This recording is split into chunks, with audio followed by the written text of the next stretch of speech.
Hi, welcome back guys. This is your friend, the MHA What If with another fanfiction. This is the first part of What If Deku was the most hated student at UA? All credits for this video go to their respective authors, so please support the real author. Check out the link in the description for more details. Please give this video a like and subscribe to the channel if you want more videos like this. Now let's get into the fanfic. Izuku had always been observant thanks to his father, so it was normal for him to know things that most people didn't realize about life. The youngest and the last member of the Midoriya family had known from a young age that their world was not fair. He had known that there was no such thing as fair in their world, at least not in the way that it was portrayed. Fair meant everyone had equal rights, that everyone was treated equally and without discrimination and favoritism, which was an utopic idea. In their world, those with strong quirks were held high, were given everything, status, money and more, while those with weak quirks, or those like Izuku, who were quirkless, only got kicks and hateful looks instead. Their world was ruled by the strong, and the weak were left to fend for themselves. Just like Izuku had been doing for the last 8 years of his life. Life had been cruel to him ever since his father had died, and even worse after he had lost his mother, so he had known too well that life wasn't fair. The mindset of normal could change almost everything. Dreams could be crushed. I'm sorry, but you won't be getting a quirk. Being a hero is impossible for you. Friends could become enemies. You can read Izuku also as Deku. What does it mean? Good for nothing, useless puppet that can't do anything by itself. You think that you can stand up to me. You are nothing but a quirkless freak. Weak. Pathetic. Piece of thrash. Useless. And he knew that loved ones could leave, with or without wanting to. Once upon a time, there was a boy born with the weight of the world upon his shoulders, and the kindness for every single living in his heart. Can I still be a hero, mommy? Izuku baby, you can be whatever you want as long as you believe and work hard for it. Izuku. Katsuki. Go with Izuku. No. Both of you. We gotta go. No. My mommy was there. We can't leave them behind. Old hag. They are as good as dead. Mommy. Izuku. Izuku took in a deep breath as he saw the train slow down and stop at his destination. He put on his earphones, listening to the newest report as he started to run towards where the latest villain attack was taking place. The Greenette had already known about where the villain attack was almost 10 minutes ago thanks to the giant blonde, who had sent the location to him, but he still kept on listening to the reports, knowing that the blonde had yet to come there. Thanks to his small body, he was able to squish between people and got towards the front of the crowd in no time, his eyes searching for Utakayama. But just like how it had said in the reports, she was nowhere to be seen. It was to be expected, he guessed, for her to be late to her debut fight, just to come in at the last minute to gain everyone's attention onto herself. Izuku pitied the other two who were working so hard to keep the villain in check, knowing what would happen in a couple of minutes as he took out his notebook to at least be able to do something useful while he waited for the older woman to arrive. He ignored the fans which were screaming next to him and focused on Backdraft. The way that the hero easily controlled the water and stopped anyone from being injured was amazing, and the way that he must have worked to achieve that kind of control was even more amazing. But where did the water come from? It was obvious that they came out of the hose spigots that he had in place of his hands, but how did the man create that much water? Was it from him? Did he turn the molecules in the air into water? Did he manifest it from nothing? Was it real water? Or something that was similar to water? Was it drinkable? If it was, it would have been really useful for certain missions. Or was the liquid? He got out of his theory session thanks to Kamui Woods, whose voice boomed in front of the villain. Illegal use of powers during rush hour and robbery resulting in bodily injury. You are the incarnation of evil. Izuku fought back the urge to face palm at that and let out a small sigh. The hero was surely going to regret this after the fight. He watched as the man grew his branches towards the villain and clutched his notebook and pen, being excited to take note of just how much weight the hero's branches could carry and how much more they could grow. His attention, along with the attention of the civilians, was short-lived however, as a blur of purple and tan entered their vision, kicking the villain in the face and making them easily pass out and fall to the ground. The giant woman had a purple and beige-colored bodysuit on, which was accented with orange stripes. It looked good on her, and managed to transform the normally too lazy to get out of bed woman into a stunning hero. The jacket on her back, that said "Feral Demon," however, made him let out a small chuckle. The same jacket that his auntie had died in, the same jacket which had made villains cover away in fear for years, again and again.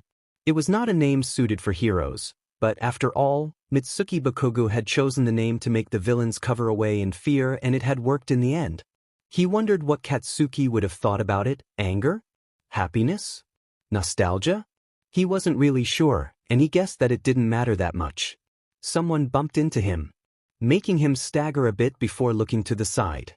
He was met with the sight of photographers rushing to take photos of the female hero as soon as she turned around, which made him scoff.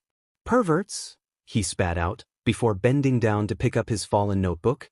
His phone rang, informing him that there were 30 minutes till class. He turned a bit, and smirked before putting his hand through the water, directing it at the perverts that had been trying to take his Naisans photos and drenching them in the process.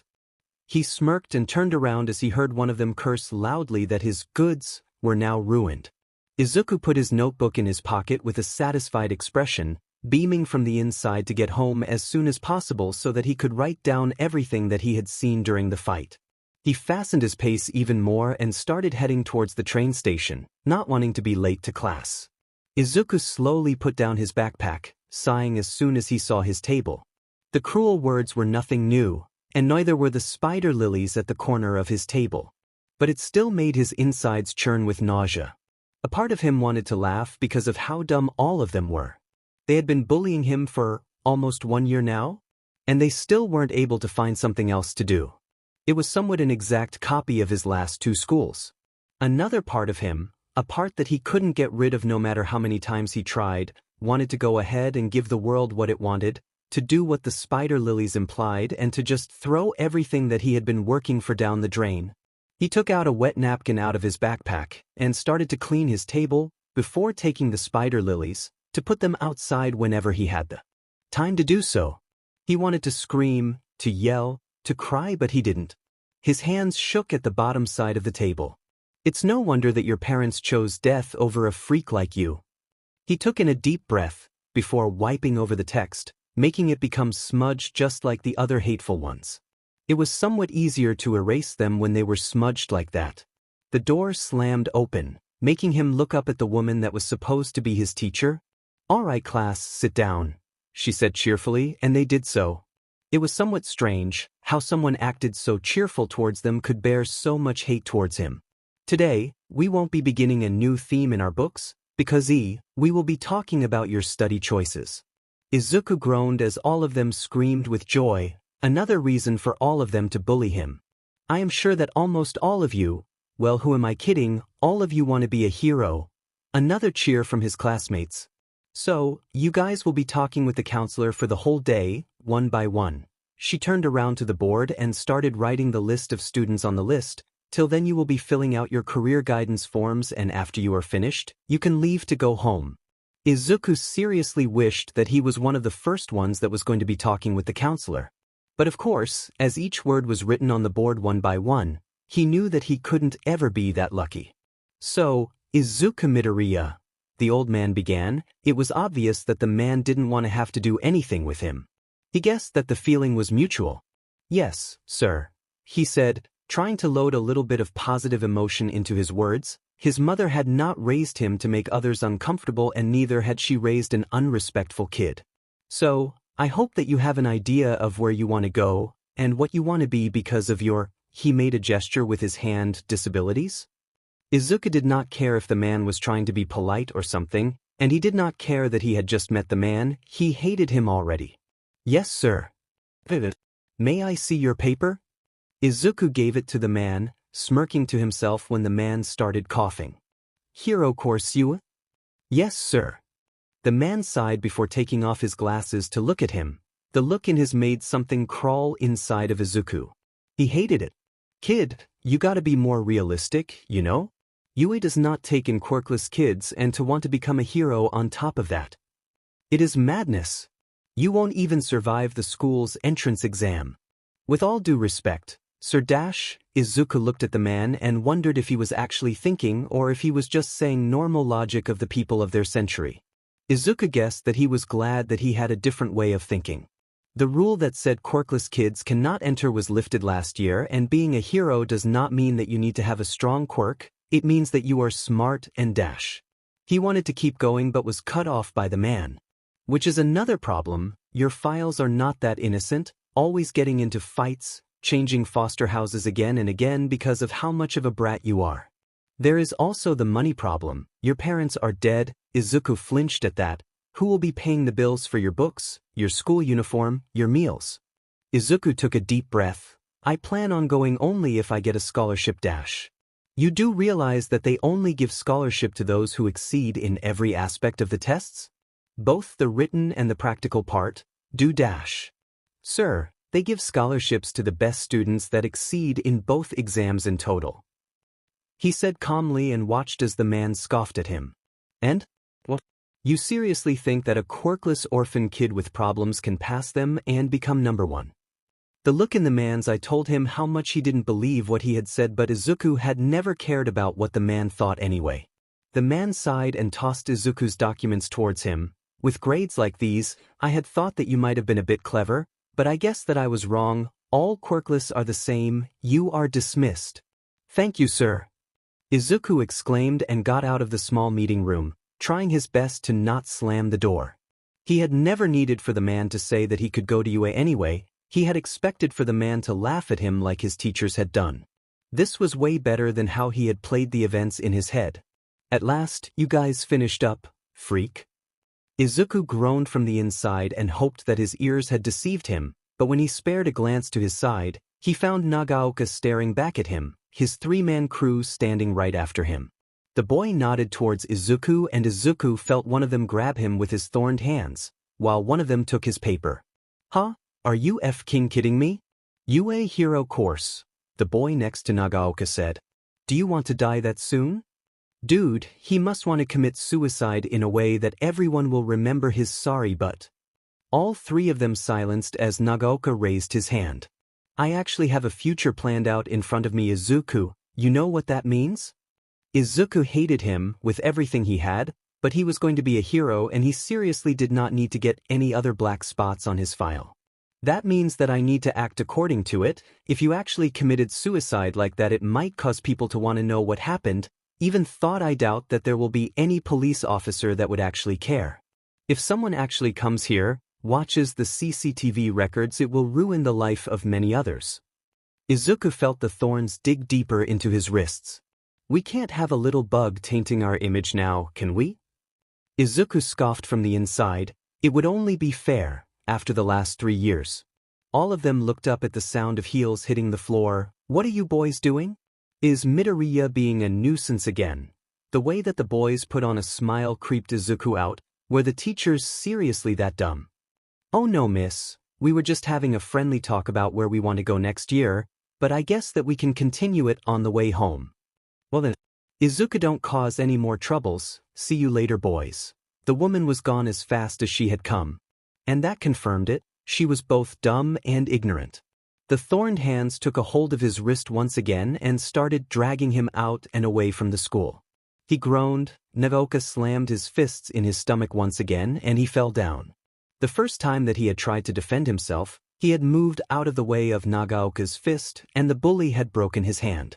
Everyone had blamed him, as if he was supposed to take every blow like an idiot. And now, with his record threatening the possibility of him getting into UA, he didn't dare fight back. He slid down and looked up at the boy with a glare. You know, Izuku, if I broke one bone the wrong way, just one bone, you might not even be able to walk. Ever. Izuku's eyes widened. And you wouldn't be able to go to UA. Hell, you might never walk again if I do it right. Who am I kidding? You might never even get to work. Izuku growled at the boy but gasped when Isari's thorned hands took a hold of his leg, the thorns breaking skin. He struggled a bit, which got him another punch from Nagaoka. Behave, is it that hard to understand? Even a dog would be smarter than you. The boy took a hold of his hair and slammed his head back to the wall after him. Behave. Not being able to do anything else, Izuku watched as one of the boys that had left in the middle of the fight returned with a pipe before giving it to Nagaoka. Izuku took in a shuddering breath. He couldn't fight because of how dizzy he was feeling, he couldn't fight because his leg was trapped by thorns, he couldn't fight because it would risk his record. He couldn't escape the pipe hitting his leg, but if he moved it a bit up and caused Asari to raise his leg a bit, he would not lose his walking ability forever. He took in a deep breath and got himself ready as the boy raised it with a crazy look. But all seemed to stop when a click was heard. All of them looked up to be met with red eyes that promised bloodshed. What the FCK do to erase that? I don't think so. Nagaoka dropped the pipe and Izuku sighed with relief. What the FCK, he is quirkless so dash. Asari was cut off by the blood-eyed boy. Does that mean that he does not deserve to live? We were just messing around, not killing him. Yeah, well then you can say that to the authorities. If I send it to a certain person, I'm sure that they can spread it all around the world, then you won't be taken in by any workplaces even if you go to a foraging island as anything. What the hell do you want? If Izuku ever tells me that you guys kept on bullying him, you can expect to see this on your school's website. The way that the other four ran away had Izuku chuckling. What the hell are you smirking at, nerd? Katsuki, you should have just seen the way that one of them almost peed himself, and since when do you have contacts like that? Takima, she has literally dated every kind of dude, there are some that are desperate for even a hello from her. Izuku laughed at that before groaning. The other boy snorted and came to sit next to him. You look like a SHT. Well, I can't fight them, Sue. He heard the blonde sigh and looked at him. Nerd, it might be better if you became something else. No, and you know why. You don't even know how to fight. Me, not fighting does not mean that I don't know how to fight. FCKU. A silence took over them and Izuku sighed. Did you see Takayama Nei-san's hero outfit today? Katsuki sighed. It is not the same one. I'm wearing the original one when I get into UA. Katsuki got up and reached his hand out for Izuku and he took it gratefully. I will make it there, I will. Katsuki chuckled at that. Well, it wouldn't mean anything if you didn't, you stubborn BST road. Izuku laughed at that and watched as the boy started going to his home. Glad to see you again, Katsuki. He screamed after him and laughed when the other boy flipped the bird at him, never turning around. He sighed and stretched, glad that nothing was broken before sighing.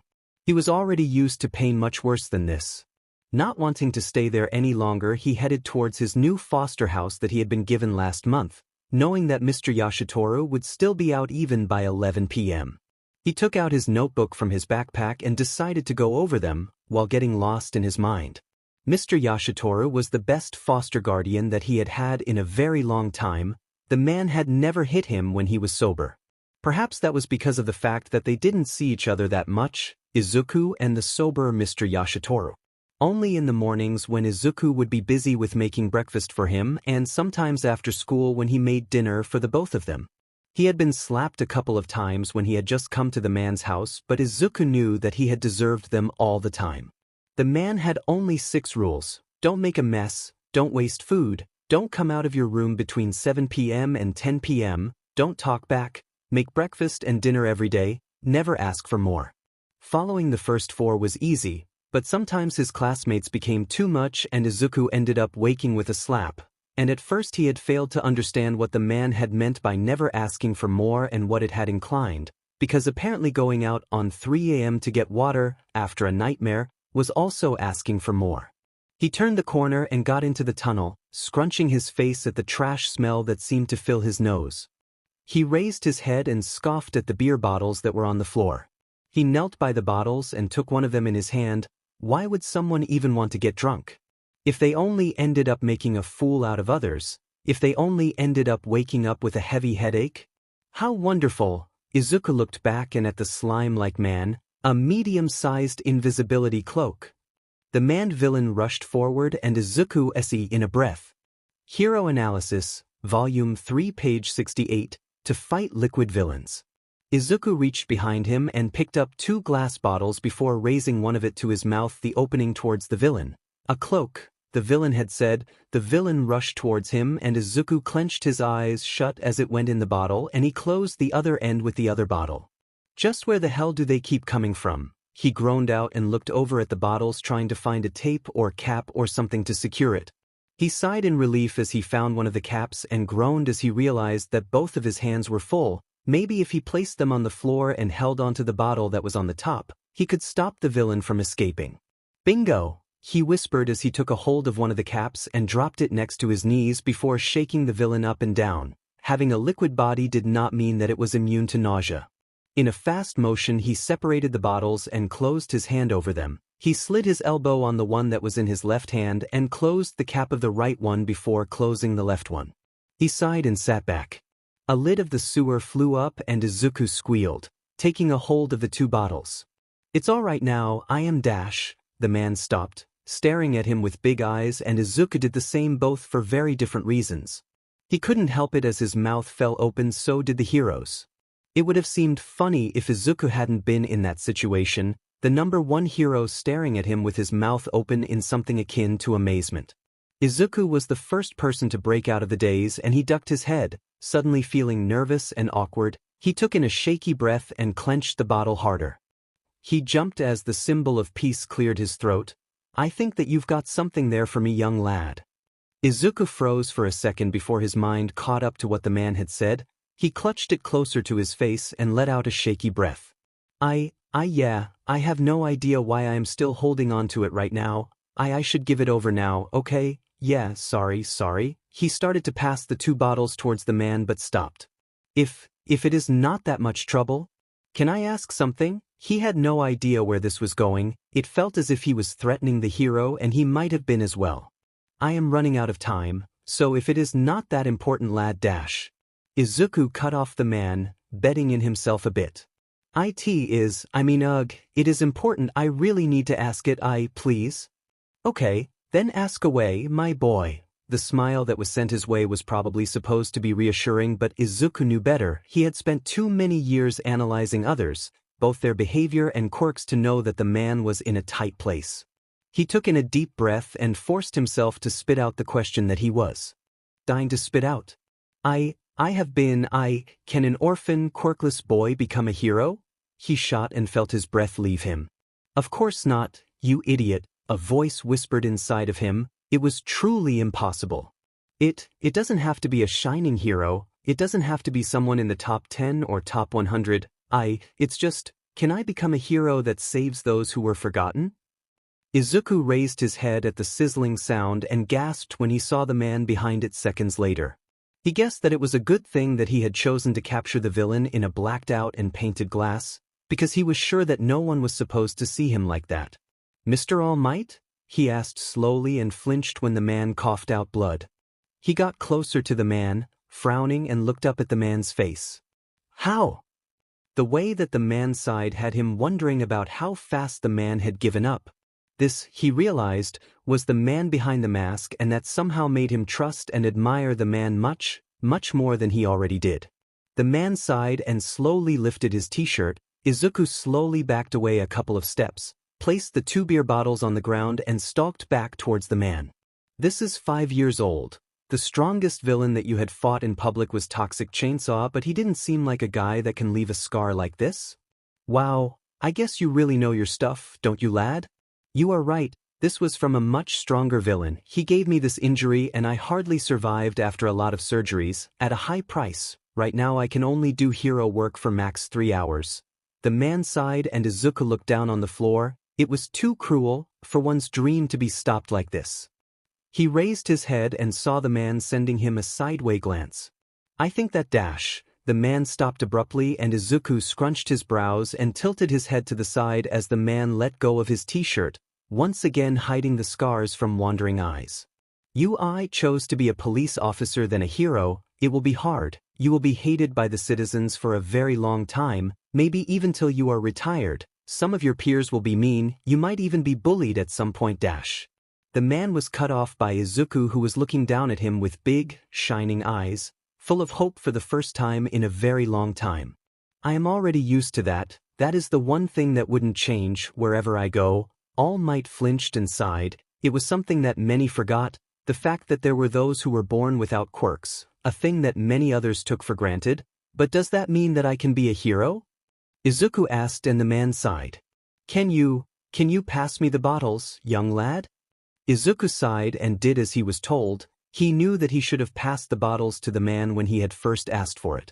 It wouldn't have been different. The man's answer was going to be a no, just like everyone else, except his parents. Nothing had been impossible back when they had been alive. He wasn't sure what he had been expecting anyway. The man sighed and Izuku looked up to see the man, still there looking down at him. What is your name, young man? Izuku's face flushed red and he stammered, "Ifumi Midoriya, sir," he said, and passed the bottles. Well, it will be hard for you to reach there, but... The man smiled a warm, awkward smile before turning back to the look that everyone identified as All Might. I hope to see you at Yuta next year, young lad. Izuku Midoriya won't be a name that I will be forgetting anytime soon.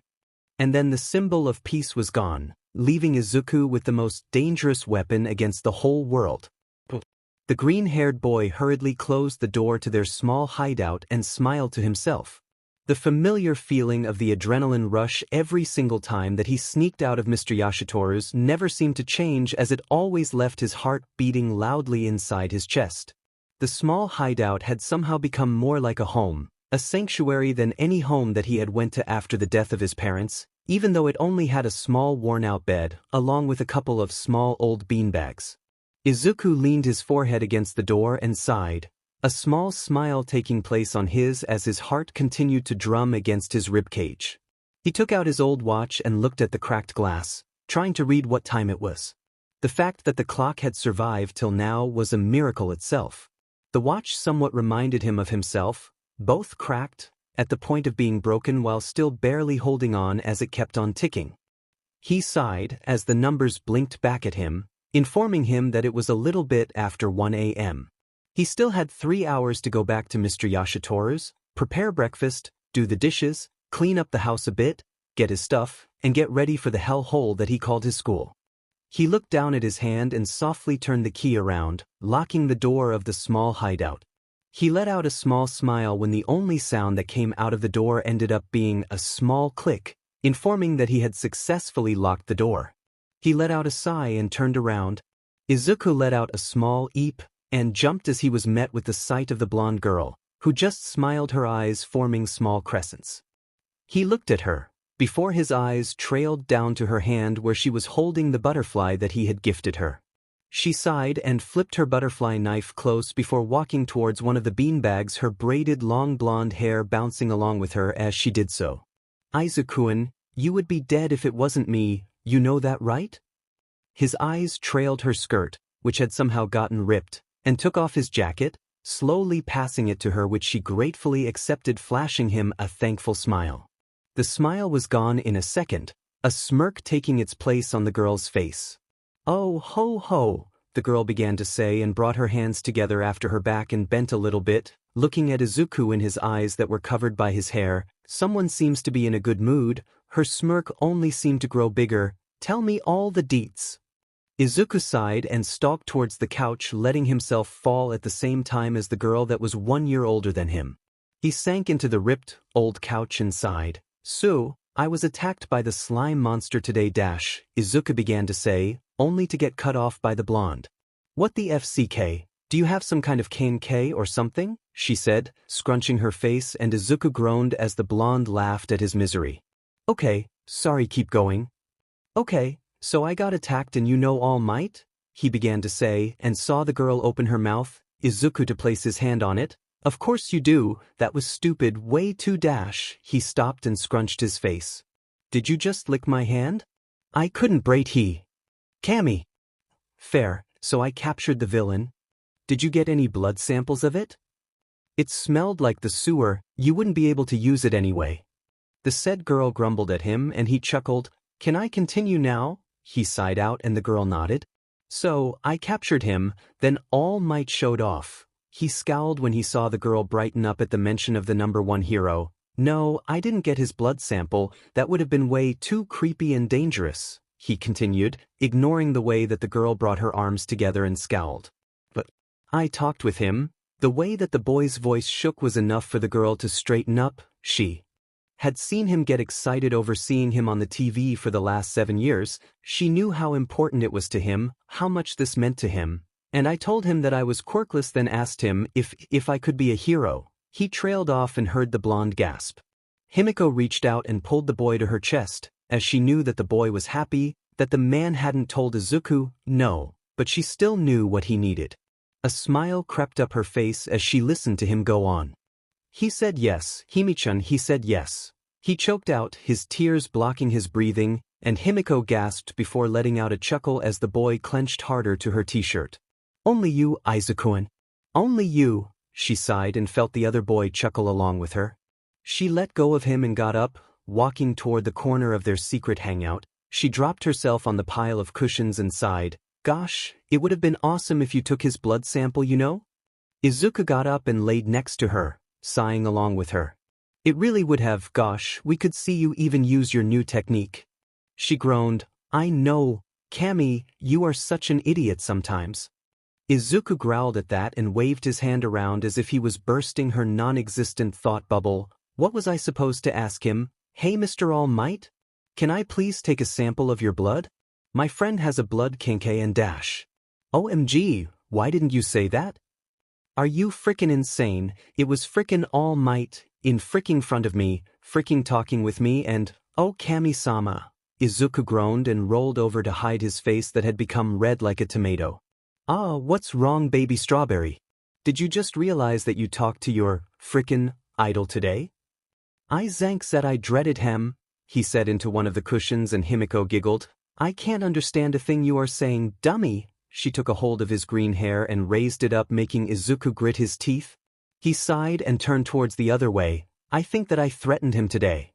The older teen pulled the boy's head higher and gasped out a laugh. Ow. Himiko, let go, it freaking hurts, he rushed out, and the blonde let go of his hair. OWBWW, he said dramatically, the pillows once again muffling his voice. Oh my baby is all grown up. I have raised you so well. It feels like it was yesterday when you turned red whenever I swore, and now, you are going around, threatening the #1 hero. Izuku groaned playfully once again, and Himiko laughed. She was right. After all, he had been 7 when the two had met each other. She had been the first person that Izuku heard swearing, and not like Bakugo swearing. Himiko's was on a whole other level, even though she had only been 8. Her age had not mattered. She had been capable of swearing like a sailor. She still was. He turned a bit and watched from the corner of his eyes as she propped her elbows under her and sighed, causing him to fully turn towards her. I am gonna be sent back to another foster house. Izuku sat up at that, frowning. Some girls at school dumped blood on me. I think that it was cow blood, and I just went crazy. They say that I bit one of them, and that I threatened to drain one of them. Isaacon, I can't dash. He helped her up and hugged her, cursing all of Himiko's classmates from his mind. His classmates were cruel, but it was mostly words, fists, or beating him up. Himiko's were on a whole other level. The boys were cruel, pushing her around, and girls were like the devil. They didn't say anything or do anything in plain sight, but in the dark, one of the girls had a quirk that turned her nails into razors and a couple of others were into blades. It was too bloody for both of their liking. He hugged her tighter and waited as the girl stood still. He cursed the world for taking Himiko's father from her, who had been an archaeologist, and for leaving her with her crazy mother, who she had gotten her quirk from. Izuku-an? I think that it is getting worse. He pressed her harder to himself, wishing that he could stop the time, that he could make all of her tormentors disappear. I sometimes black out, even when they don't do a thing to me. Whenever blood touches my mouth, I feel everything clear up. Izuku hugged her closer. Her body shook as she sighed. I won't turn into her, would I? She said, her voice breaking. Izuku let out a shaky sigh and let out a chuckle. That woman was insane. Himi-chan, dash. She was my mother. He backed away from her and looked and took a hold of her chin, looking into her deep red eyes that reminded him of life itself. You are my Himi-chan now, Himi-chan that is so smart, so kind, so cute and so caring. He took in a deep breath. You won't ever turn evil, okay? He asked, knowing the right words to her doors, just like she did. He watched as her mouth quivered and let out a wavering watery smile. Aren't I? He nodded and she chuckled. And you are my Izuku-in? He nodded once again, biting his lips, and the girl chuckled, laying back on top of the old cushions. Oh, my naive little baby Izuku-in. No. The girl let out a loud laugh, making him smile along with her. It was hours later that they both left for the hellhole that they called life, where almost no one cared about them, where they were labeled as freaks, an accident of nature. When Izuku got home, he still prepared his foster dad's breakfast, he still went to school and still wondered why he was still alive. He still got punished when the man learned that he had lost his jacket and ended up with a split lip. He still went to school, again and again, without anyone asking where he had gotten his split lip. But it was alright because in the end, they were there for each other and that was all that mattered. Izuku would fall, and Himiko would pick him up. Himiko would fall and Izuku would pick her up. Izuku knew that, and he hoped that Himiko did so too. They would get stronger together because as long as they were together, it would all end well. Okay, so, left leg in the front, right leg a little bit bent, right arm guarding the, he groaned, stopping his murmuring before picking up his 20th coded hero analysis notebook for the millionth time in the last 3 days. He skimmed through it, trying to find the problem, murmuring out loud as there was no one else that could hear him in the trashed beach. So okay, what went wrong? Was my feet too low? Or was it bent too much? No, that's not it. Was it the arms? No, the arms were in perfect position, so his eyes grew big as he realized his problem. That's it. Gunhead is way taller and muscular than me, so it would only make sense that his stance is wider too. I'm so dumb. He slammed his head with his notebook before getting into position once again. Izuku got into his position and sighed before going for it. He kicked the dummy successfully and grinned, letting his body fall to the ground that was filled with sand. He stared up into the orange sky that came with the setting sun and sighed with fondness.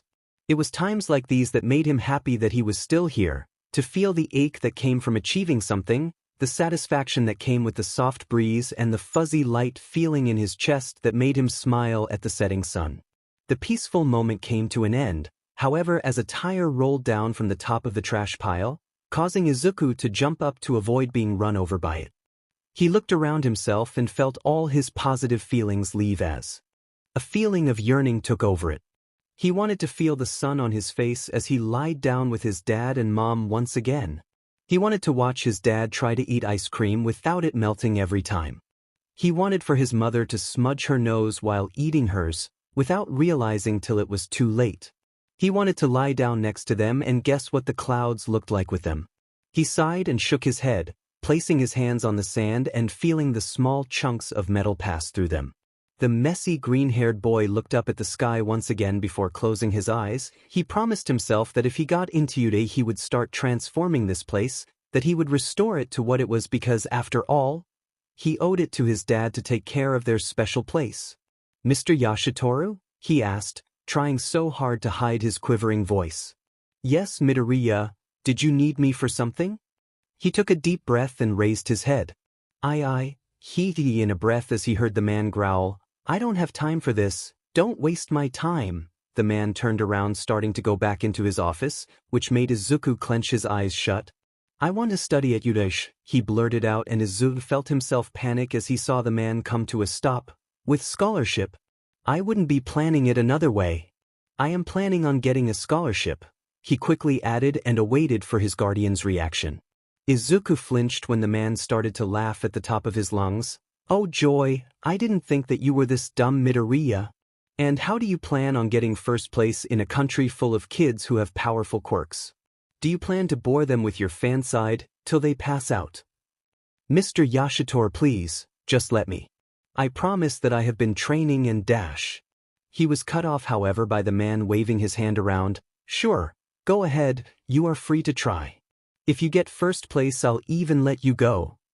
Izuku felt his eyes tear up and smiled. Really? He sighed out and saw the man's lips stretch into a smile, if it could even be called a smile from how cruel it was. Yeah, and if you somehow end up dying, I will probably be able to get off from work and get money from the state to take care of your funeral problems, and if you somehow get injured, I can just send you back to the orphanage. Izuku flinched at the idea before sighing. And I will still be making breakfast for you every day also if I do graduate and dash. Highly doubt it. Also, as I said, right now you are wasting my time.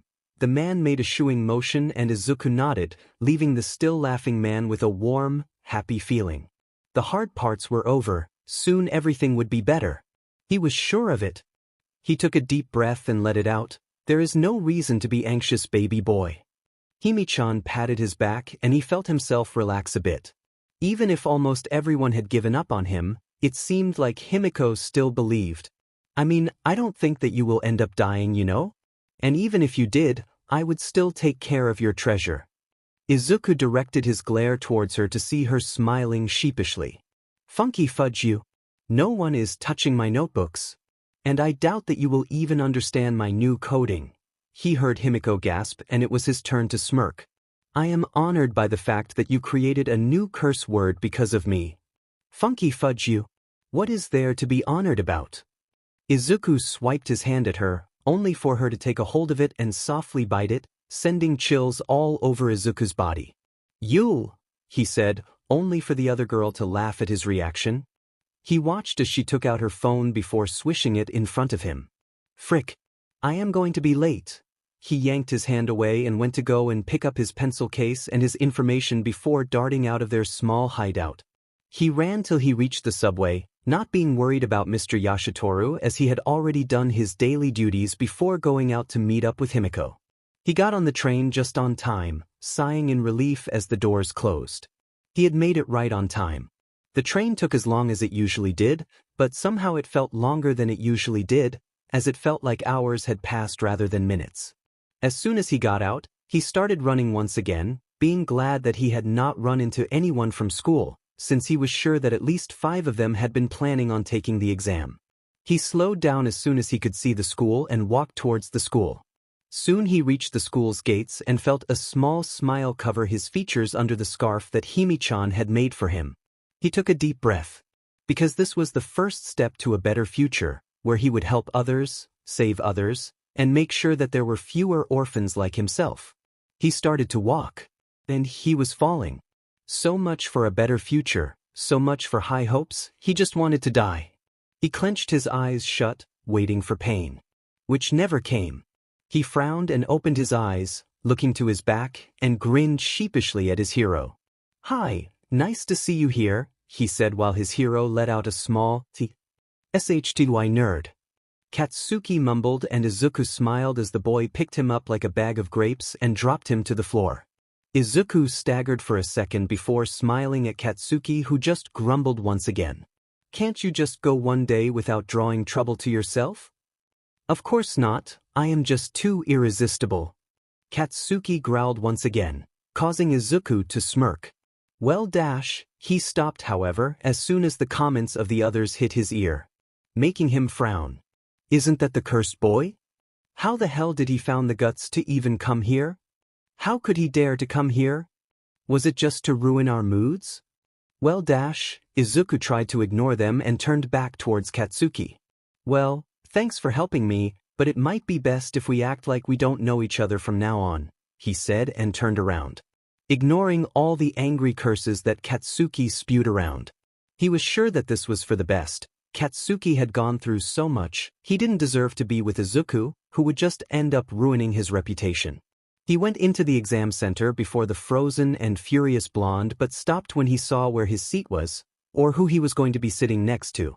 He should have known, he should have known, he should have known. His eyes met the eye of the boy and felt himself freeze at the cruel smile that covered the boy's face. Hey, Izuku. I had heard that you were going to be here, so me and my buddies decided that we should also try it out.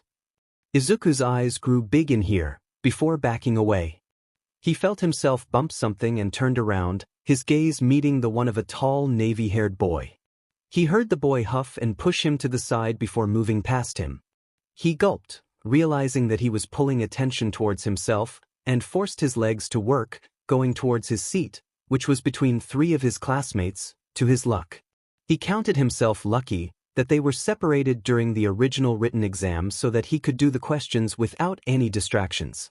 But there was a problem. He had thought that UA was supposed to have a hard entrance test, but this This was way too easy, enough so that he finished the test almost 1 hour earlier than the other students, which caused him to remake his questions for 3 more times. When they finished, the students were again directed to their old places once again. This meant that Izuku was, once again, sandwiched between the Dryo and Katsuki. It was not as bad as it should have been, thanks to Katsuki being there, but it was still bad enough that the navy-haired boy that he had bumped into earlier got annoyed with his whimperings and called out to him during the explanation.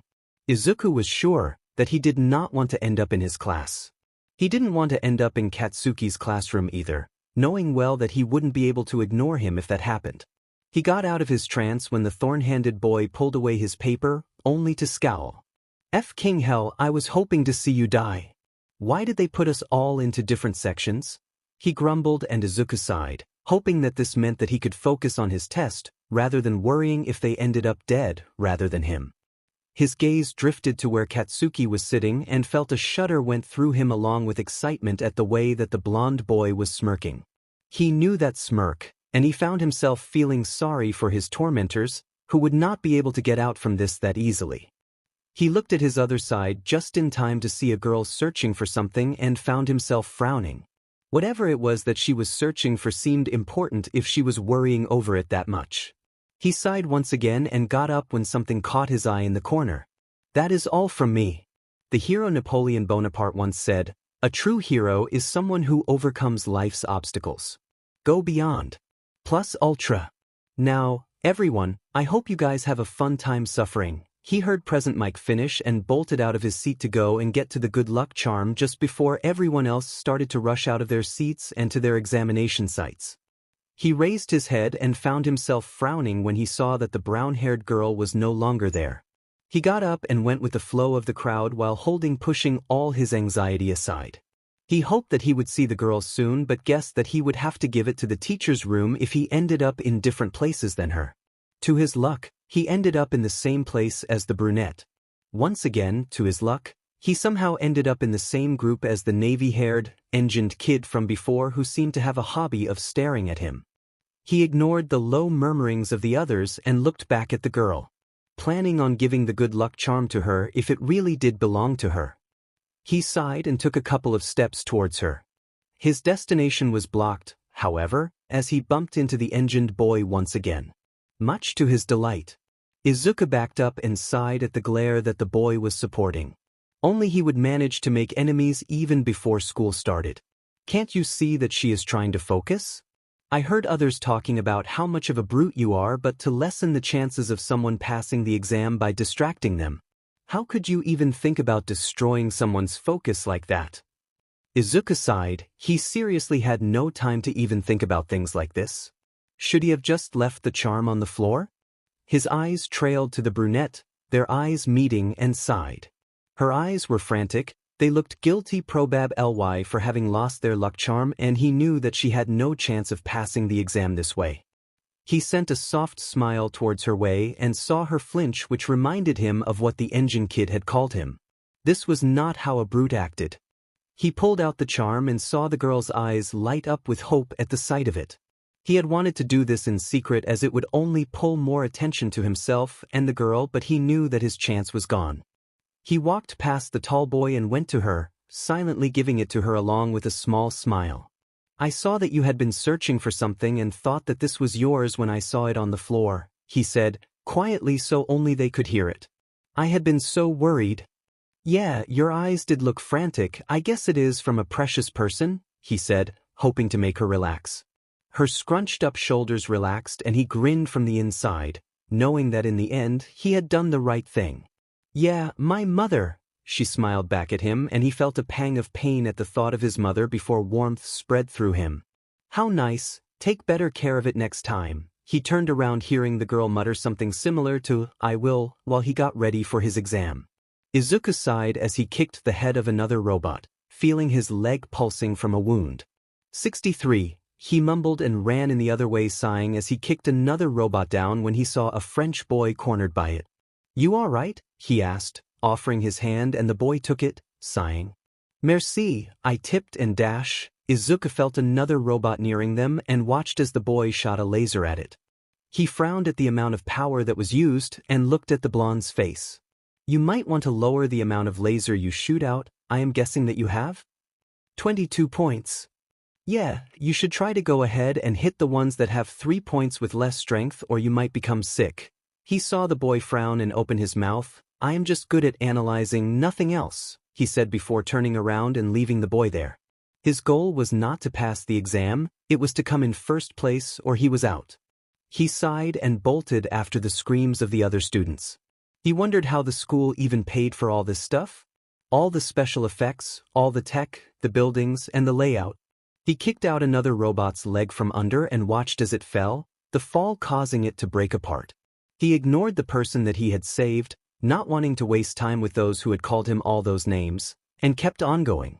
He had 70 points now from all those attacks. He knew that it was high, but the fact that Katsuki was not on the same exam grounds made him anxious.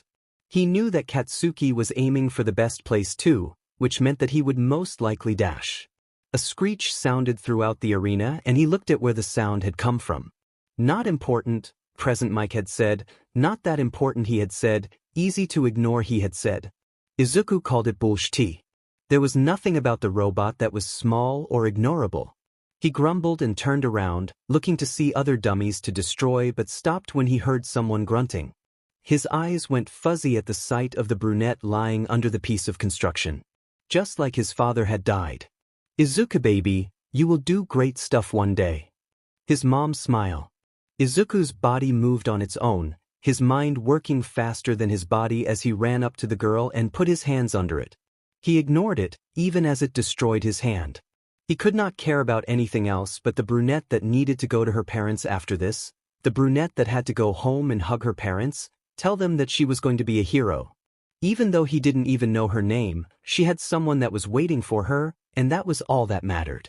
He raised it growling and reached for the girl with newfound strength, pulling her out from underneath it before picking her up in his back.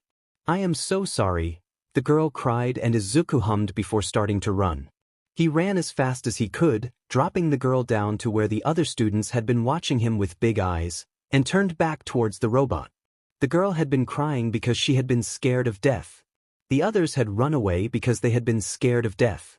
Izuku started to run towards the robot, not caring about the names that had been shouting after him. He hadn't been afraid of death for the last 10 years of his life, and as he ran up a fallen structure before jumping on top of the robot, he knew that this was nothing when he thought about his everyday life. Yagi Toshinori had been anxious ever since the beginning of the day. He had told the kid, Izuku Midoriya, that he could become a hero, but now thinking about it he regretted it. He sighed as he entered the room where they would be watching the practical test, and found himself perking up at the way that Izuku darted in as soon as the exam began. He was short and skinny, which meant that it was not that easy to keep track of him, but his eyes never left the greenette. He watched as he took down a total of 37 robots when the others took down only 10 or 15 to earn a place in the hero class. He grinned and found that his worry had been for nothing.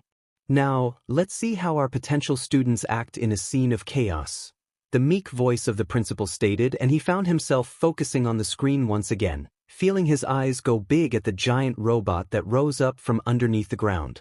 He prayed for the boy to get away from the chaos, because he was quirkless. He found himself silently thanking Kami, when the boy turned around, getting ready to leave. However, his relief didn't last for long. Netsu, there is a girl stuck underneath the bricks, someone pointed out, and Toshinori cursed under his breath, moving closer to the screen. Netsu stopped the robot. Someone screamed, other voices joining the owner of the voice while looking at the panicking and crying girl. However, Toshinori had his eyes on someone else. He watched as the green-haired boy stopped in his tracks, frozen for less than a second before the quirkless kid was running towards where the girl was stuck. It struck something inside of him, the way that he kept on going, not caring about his injuries, not caring about his weaknesses, and not caring about the danger. The way that he only cared about saving the girl made Toshinori's insides warm as he sighed. The kid was amazing however he looked at it. He was brave, heroic, weak but strong and just right. He watched as the judges raised their points and Izuku got 30 points extra for saving the brunette girl. He was at 103 now as he ran with the girl in his arms. Okay, I guess that the test dash, one of the judges began to say, but stopped when they all saw the greenette run back in, jumping from rubble to rubble before jumping to the robot. Toshinori found himself grinning at the quirkless kid and smirked as the boy went to the back of the robot before tearing the cables off, disabling it in minutes. No sound was made as the boy got down, staggering on his feet before running back to the girl to check up on her. How many points did he end up getting? He heard Ms. Midnight ask. 123. Nedzu sighed out and Toshinori frowned. He would have expected for the principal to be excited about the kid, and how smart he was, but the grim look on Nedzu's face told him that none of that mattered at that moment. He turned back at the screen, just in time to see Recovery Girl kissing the injuries of the kids, healing them in seconds, except Izuku, who had already left. He sighed and turned back to Nedzu, to see what the mutant was thinking. To his surprise, the rat raccoon-like principal had a frown that supported his face. He ignored it, however, in favor of looking at Izuku's frozen face that lingered on one of the screens. Izuku Midoriya, he murmured and found himself smiling. The future symbol of hope for everyone, he added before leaving the room, hoping to catch him before he left. Nedzu had told him that most students ended up getting 30 points to secure their place in the hero course. He had seen the other potential students. The third place had gone to an impressive boy with a hardening quirk, the second to another with an explosion quirk, which had been much, much more fierce than the boy with the red hair. He stopped as he saw the greenette leaving the school entrance. The first place, Izuku Midoriya. The boy who would soon become the symbol of hope across the world. The boy that reminded him so much of Nana that an ache settled in his heart. Izuku Midoriya, he said, his buff form leaving him in the empty school entrance. He watched as the boy froze for a second, before sending him a smile that was enough to make all his worries leave. I will be waiting, he yelled, trying hard so that he didn't end up coughing up blood. The boy grinned and Toshinori straightened up. Yes, sir. Nedzu went to his computer as soon as he got to his office, opening a specific file about a certain potential student. He had to make sure that there was no way before the others came back, no way that the boy had been that good. Izuku Midoriya. All his grades were above 90% except vocal exams. He had way too many things written in his record that he found himself frowning. Why would a troublemaker, such as Izuku Midoriya, even try to come to his school? Why, after all those bad things, all those things written about him on his record? He heard a knock on his door and closed his computer, putting on a smile for his workers. He raised his head, watching as Ectoplasm, 13, Snipe, Midnight, Cementos, Present Mike, and All Might along with Eraserhead entered the room. He smiled and looked at every single one of them before mentioning for them to sit on the couches in the room. After everyone was seated, what do you all think of our number one contestant today? He asked, taking a sip from his cup as he watched the heroes. I must say, he might end up becoming a force to be reckoned with in a couple of years with how good he is. Cementos got cut off by Nedzu as the principal sighed. I want him to be expelled before that happens, he said as if it was such a small thing, making the others frown. But sir, why would You guys most likely don't know yet, but he has a bad record. He took another sip from his tea and watched the gears turn in the head of the others. The young lad seems to have a high potential. Wouldn't it be unfair if we were to judge him by his past? All Might said, and Nedzu hummed before opening his computer once again. He has broken a student's wrist when the boy said that he would like to be his friend. He has put a dent on the wall using one of his classmates. He has drenched his classroom many times. He has pushed someone down the stairs in the past. He has kicked a student, who ended up bedridden because of a broken jaw. Aside from that, many of his teachers have complained about him causing problems during the lessons, not letting others concentrate, and disrupting everyone in the class. He looked up from his computer, watching as all of them frowned. But sir, I have talked with young Midoriya and he seems really genuine and He sighed as All Might tried to defend the boy once again. He hated those who were like the green-haired boy, those who built up their empire by lies and fake smiles, those who destroyed anyone and everything on their way to their destination. All Might, the boy is really smart. I bet that he can just lie through his teeth, tricking anyone, he added and watched as the man opened his mouth, before closing it once again, having nothing to say to that. He sighed and looked at his empty teacup before looking back at the teachers. who hope to give all that they could give to their students. That is the only things that he has done in the last 6 months. Aside from that, he has gone to a total of 17 different foster homes, in one of them even breaking the ribs of one of his foster father at the mere age of he has however went to only 6 different schools. He waited for a bit before turning at Eraserhead, one of his most trusted teachers, because of how fair he always acted, how logical he always acted. The man knew that he had to put his heart aside in his work and did just that. Aizawa, I will be putting him in your class, expel him as soon as you can. And the others are to tell me as soon as he does something that is worth expelling him. He sighed and watched as they all nodded. I hate to do this, he is quirkless, he doesn't have anyone to guard his back, and he will most likely have financial problems. I approve of any one of you stopping his sponsorship in any way. He sighed and turned back to his computer. You are all dismissed. There was shuffling heard and he sighed, closing the documents regarding the boy. However, his head shot up when he felt someone looming over him. I would like to ask you for permission to contact a friend of mine to investigate this further. He frowned and looked up at All Might. He had already had a feeling that he wouldn't be able to convince the man that easily. Well, he guessed that it would be better this way. The man would see the kind of monster that he was trying to save. I give you permission, you were someone who always needed evidence after all. He looked up at the man and frowned as the man sighed with relief.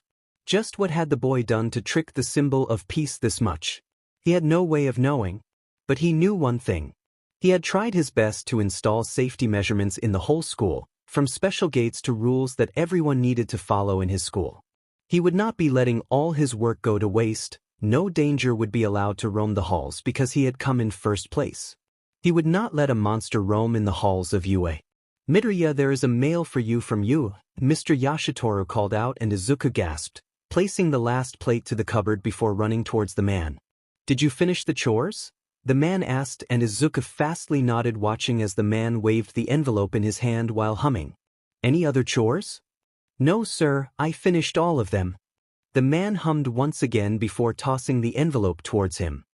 Suit yourself then, you won't be allowed to go if you don't have any scholarships. I'm gonna go for a drink. Izuku watched for a bit, waiting till the man locked the door before running up to his small bedroom. He hurriedly ripped the small fat envelope and took out the device, feeling himself grin at the sight of All Might. Young Midoriya. I am here. Izuku snickered as the man said that. It felt weird, seeing the man in his buff form after all those times that he had seen him. Even if it was not even more than 5 times. He frowned and got closer to the hologram of the man as the man's lips twitched for a moment. He knew that there was something wrong but no idea what. To welcome you to the UA Hero course, the man continued, and Izuku felt tears start to gather in his eyes as the man kept on going, giving him info about his class, his scores, and where he would be getting his things from. On top of that, you have ranked first in both of the exams, meaning that you have won the only scholarship in the whole school. The man exclaimed, and Izuku laughed, covering his mouth as tears started to stream down his face. Come, Midoriya. To your hero academia. The man finished and the hologram stopped. Izuku lowered his head and his hand went to grip his heart as he started to sob. Mom, Dad. He looked up at the ceiling as a bright smile covered his features. I did it. I'm going to become a hero, Dad. I am going to follow the road of your dreams. I am going to make your dreams my reality. And then I climbed on it. Izuku exclaimed, his 2 hands going crazy as he explained everything to the blonde girl. Himiko let out a disappointed sigh and slapped the back of his head, causing him to turn towards her, both of them still walking towards their destination to celebrate Izuku getting into UA with a scholarship. How the FCK are you even still alive? She growled, making Izuku laugh before continuing with his story. Then I pulled all of its cables before jumping down.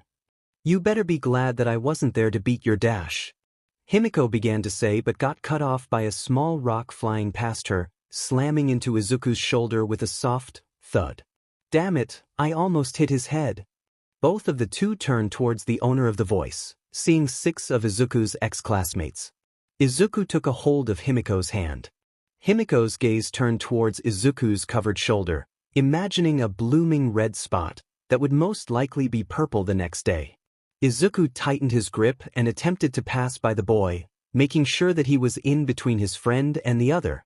Himiko's hand became free, however, as soon as the other boy raised his fist, punching Izuku in the face. "Yes, I got the freak in the face this time." The boy laughed as he said this, making Himiko's blood boil. She would kill him, she would drain his blood and destroy Himi-chan. She turned towards her Izuku and his small smile made her stop. Oh, the freak needs the protection of his girlfriend. How cute. Maybe if she is just like you, I can make her dash. Nagato. The boy stopped, turning to look towards Izuku just like Himiko did. I dare you to finish your sentence. If you say anything about her, you won't be happy, Izuku said. It made Himiko smirk at how creepy that had sounded, to know that her Izuku had it in him to scare others with just a single glance. Himiko. Leave. Her smirk left her face and her eyes shot up towards him, feeling fear crawl up inside of her. She heard the other boy snicker as Izuku got up, wiping off the blood that dripped down his nose before getting close to her and hugging her. I'll be alright, he whispered in her ear. They can't do that much anyway since I got into UA and they know that. But I am scared that you will do something that you might just regret in the future. You want to become a lawyer, right?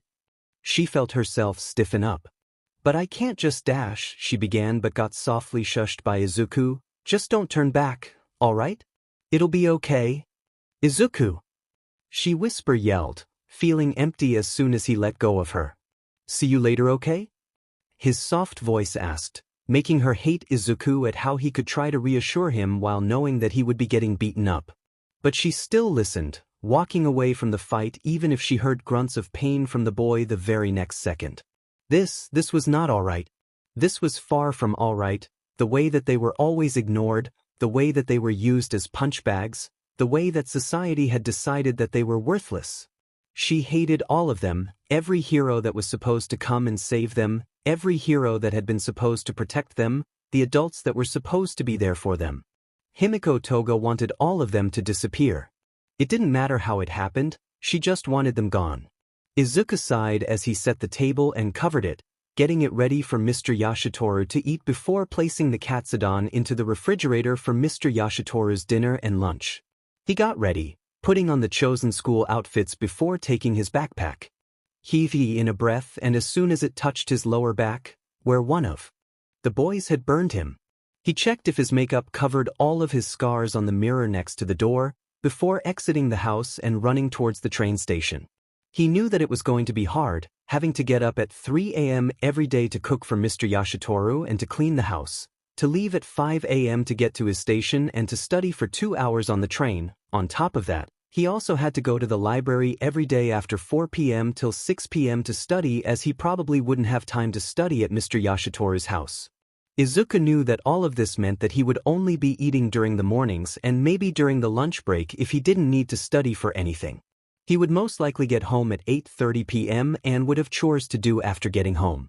That would mean that he would only be able to train during the night. Maybe he could go to the beach to clean, as he had promised, before going back home at 11 p.m. It was okay. He was used to sleeping only 3 or 2 hours a day. He got settled into the mostly empty train and sighed, taking his notebook out to go through his class notes of what he thought that they would be learning that day for some time. There were 2 little things that he enjoyed doing in his life, 2 little things that he could actually enjoy with his situation. And one of them was these train rides, where he could just sit down, watch out of the window as the life passed by. And he found himself being glad that he would be able to see both the dawn and dusk every day during his train ride, that he would be able to have some time to himself, how small it might be. He scanned the last page with his eyes, before switching to his hero analysis notebook. He somehow found himself being glad that Katsuki and himself didn't live close to each other, which meant that if he was lucky, he wouldn't have to see the explosive blonde at all. He hoped that the blonde was in the other class than he was in, because he knew that it would only hurt him to see the angry Pomeranian every day and try to avoid him to protect him from unwanted rumors. And he doubted that the blonde would be that bothered by it since they weren't that close anyway. So it would only hurt himself and nobody else. He closed his eyes and rested his head against his seat. He guessed that it would also be nice if the brunette with the zero-gravity quirk was in the other class along with the laser boy. It was a low chance, but the idea of them getting in trouble just because they wanted to show their gratitude irked him. Yeah, he should probably ignore them too. And then there was the engine boy, who he didn't mind being in the same class with. He had been bullied in the past, so he didn't think that having to ignore a rich boy would be that horrible. He opened his eyes and looked up at the clouds, feeling himself smile as the sun started to show itself on the horizon, destroying the pitch-black night. He looked down at his analysis notebook and wondered when his sun would rise. Shoyuta sighed, sitting down on the breakfast table. "Dad?" his son asked, and Shoyuta looked at him before turning towards Hisashi. "Is there a problem?" his son, the purple-haired boy, began to say. "You have been kind of stressed out lately. And I know that it is not because of your underground hero work, so..." Shoyuta sighed, rubbing his forehead before looking back at the two. Class 1A is going to be beginning as a 21-student class today. Shoyuta began and watched as the other two frowned. There is a boy, Izuku Midoriya, that will be expelled today, so the principal made it so that there are 21 students in the beginning. He sighed, already feeling an oncoming headache. "But why would you guys target him?" Shoyuta sighed, rubbing his forehead with one hand. "The thing is, he has a really bad record, like really bad according to Nedzu, and he thinks that it might be, well, more like it will be best if I expel him on the first day of school." Hitoshi frowned. "So," Shoyuta began to say, "I plan to do a physical exam and will be telling them the person that comes last will be expelled. Of course, Izuku will be coming last since most of them are made for those with strong quirks in one category." He ran his hand through his messy black hair, making the other two frown harder. "So he has a quirk that wouldn't be able to help him with the challenges?" Hitoshi asked, and Hisashi sighed. "Izuku Midoriya is quirkless," Hisashi answered, and both of them closed their eyes as they heard the other boy's chair fall to the ground as he slammed his hand on the table. "How could you agree to that? You know how hard quirk discrimination can be. You know how much someone can suffer from it, so dash." "Hitoshi!" Shoyuta cut him off, but Hitoshi continued to glare at him. "I also don't like it. It is really low, but Nedza gave him to me so that I would expel him. Does only this time? Please, can you bear with it and stay away from the problem child?" Shoyuta asked, and felt relief flood him, as his son picked up his chair and sat back down, mumbling a soft, "sorry," as he did so. "But dash," Hitoshi began, and Shoyuta looked back at his son. "I want to know all that he has done if you guys expect me to listen to you." Shoyuta let out his Cheshire grin, feeling both irritated and proud at the same time before telling his son everything about Izuku Midoriya, the truth that the others had created for the green-haired boy. Shoyuta believed that the boy was walking along the edge of a cliff by coming to UA, where heroes like himself were, and had a feeling that he would fall off that edge soon. Shoyuta had no chance of knowing how high that cliff actually was, and he sure as hell had no idea that if Izuku fell, he wouldn't be able to survive the fall. Izuku sighed as he took in the massive doors of his class and felt himself smile a bit. It was amazing how the school considered those with every type of quirky and how everyone was welcome to join the school, even a quirkless orphan that had a record like his. He let out a little prayer of hope that the year went without any bullying attempts from his classmates and that he graduated at the end of the year before opening the door. "Don't put your feet on the desk," someone shouted as soon as the doors opened, and Izuku cursed his luck after seeing who the navy-haired kid was yelling at. "Which elite junior high did you go to, huh? You extra." He ignored the shouts of the explosive blonde, already being used to his screams, and his eyes trailed around the room, groaning from the inside at the zero-gravity girl and the laser boy that were cheerfully talking to someone else. For a moment, his eyes met a pair of brown ones, and he shook his head when he saw her brighten at the sight of him. He seriously did not need to ruin someone's reputation right off the bat. "Izuku!" Katsuki screamed, and Izuku took a deep breath before going towards where his desk was supposed to be before frowning. He looked around the class and wondered why he hadn't realized it earlier. There were a total of 21 students. There was one person that was too much, which meant that someone would most likely go somewhere else if you want to play at being friends. His thought got cut off by the newcomer, and he turned around, looking at the underground pro hero. He felt his heart beat faster as he looked at Eraserhead, one of his heroes, his idols. The man that Izuku had studied, again and again, his fighting style, his motives, and everything. He looked at the man with hidden admiration but felt himself freeze when the pro-hero looked at him, sending him a glare that had chills going up his body. Izuku guessed that he should have known that it wouldn't matter wherever he went as long as he was Izuku Midoriya. "I'm your homeroom teacher, Shoyuda Aizawa. Nice to meet you," the man said, and Izuku looked away feeling goosebumps all over his body as the man continued to stare at him. "That's our homeroom teacher," almost everyone in the rest of the class yelled, making Izuku's ears ring. Izuku found himself wishing that he hadn't gone outside to celebrate with Himiko the other day, as it could have most likely helped him avoid the whole thing with his ex-classmates. "It's kind of sudden, but put this on and go out to the field," the pro-hero said, and this time his gaze was roaming over every single one of them, making Izuku feel less anxious. For a while, silence took over the class, all of them staring at their homeroom teacher who was patiently looking at every single one of them. "Well?" the erasure hero asked, causing all of them to get up to get their outfits before leaving their class to go to the locker room. Izuku walked from the back and slipped into the toilet as soon as they got to the changing rooms, to put on their sports outfits. He took out his uniform, revealing a tight black t-shirt that hugged his abs along with arm sleeves that covered everything that the t-shirt couldn't cover up. He also had black tight shorts on, which covered to his knees, leaving the space between his feet and knees bare, the scars visible to roaming eyes. He quickly put on his clothes before leaving for the gym, making sure to be there earlier than most but not all. To his surprise, the teacher was already there, waiting for them with a bored look. The man unbound his arms and looked at them as soon as everyone was there. "We will be having a quirk assessment test," the man calmly stated, and Izuku held back a flinch as the others screamed once again. "A quirk assessment test?" Izuku got away from the group a bit, staying in the back as the man's anger seemed to rise. "But what about the entrance ceremony? The orientation?" Izuku raised his gaze from the ground and felt himself pitying the zero-gravity girl, as she asked about the school activities. "If you are going to become a hero, you don't have time for such leisurely events. UA's selling point is how unrestricted its school traditions are." The man turned towards them, making some of the students irk once again. That's how the teachers run their classes. "You kids have been doing these since junior high, too, right? Physical tests where you weren't allowed to use your quirks."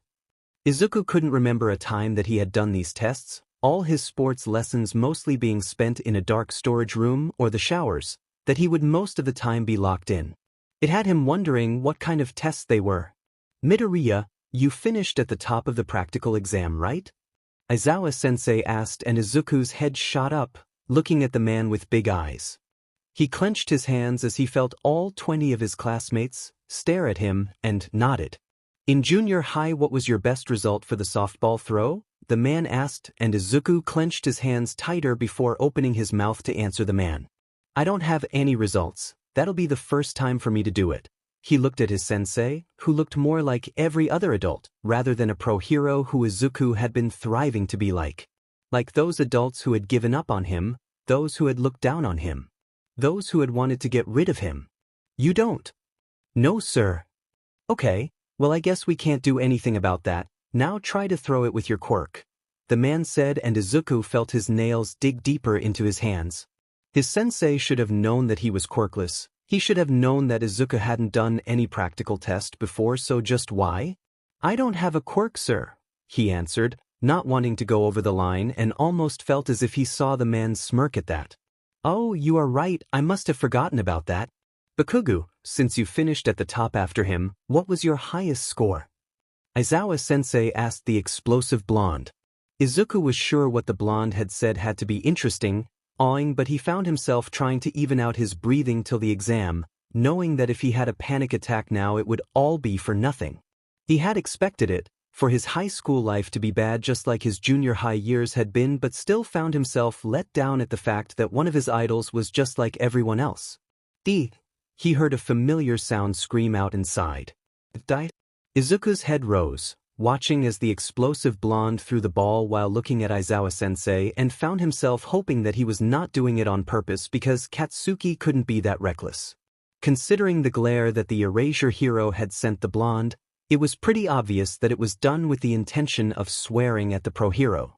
Their sensei sighed before looking back at them.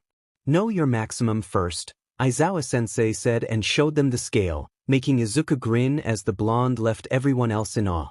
He had already seen the blonde throw away stuff that belonged to his ex-classmates, so he guessed that he had been kind of expecting it to be at least 700 meters. 750 meters? That's crazy, a boy remarked, and Izuku felt himself feeling better, feeling as if he had been the one to get the comment rather than the angry blonde. "What's this? It looks really fun," a pink girl said, and Izuku's gaze shifted to the pro hero, the scowl that the man wore telling him that that comment was not a comment that the girl should have made. "It looks fun, huh?" their homeroom teacher murmured, making all of them turn towards him with a startled expression. "You have 3 years to become a hero. Will you have an attitude like that the whole time?" The black-haired hero grinned and their eyes met, making Izuku's heart beat fast in his chest. "Alright. Whoever comes in last place in all 8 tests will be judged to have no potential and will be faced with expulsion." As soon as Eraserhead said that, Izuku felt as if someone had dumped cold water all over him. It felt as if the man was fully targeting him, as if the pro hero was saying that Izuku would be the one to fail, and the grin on his face made it clear that he expected Izuku to realize that too.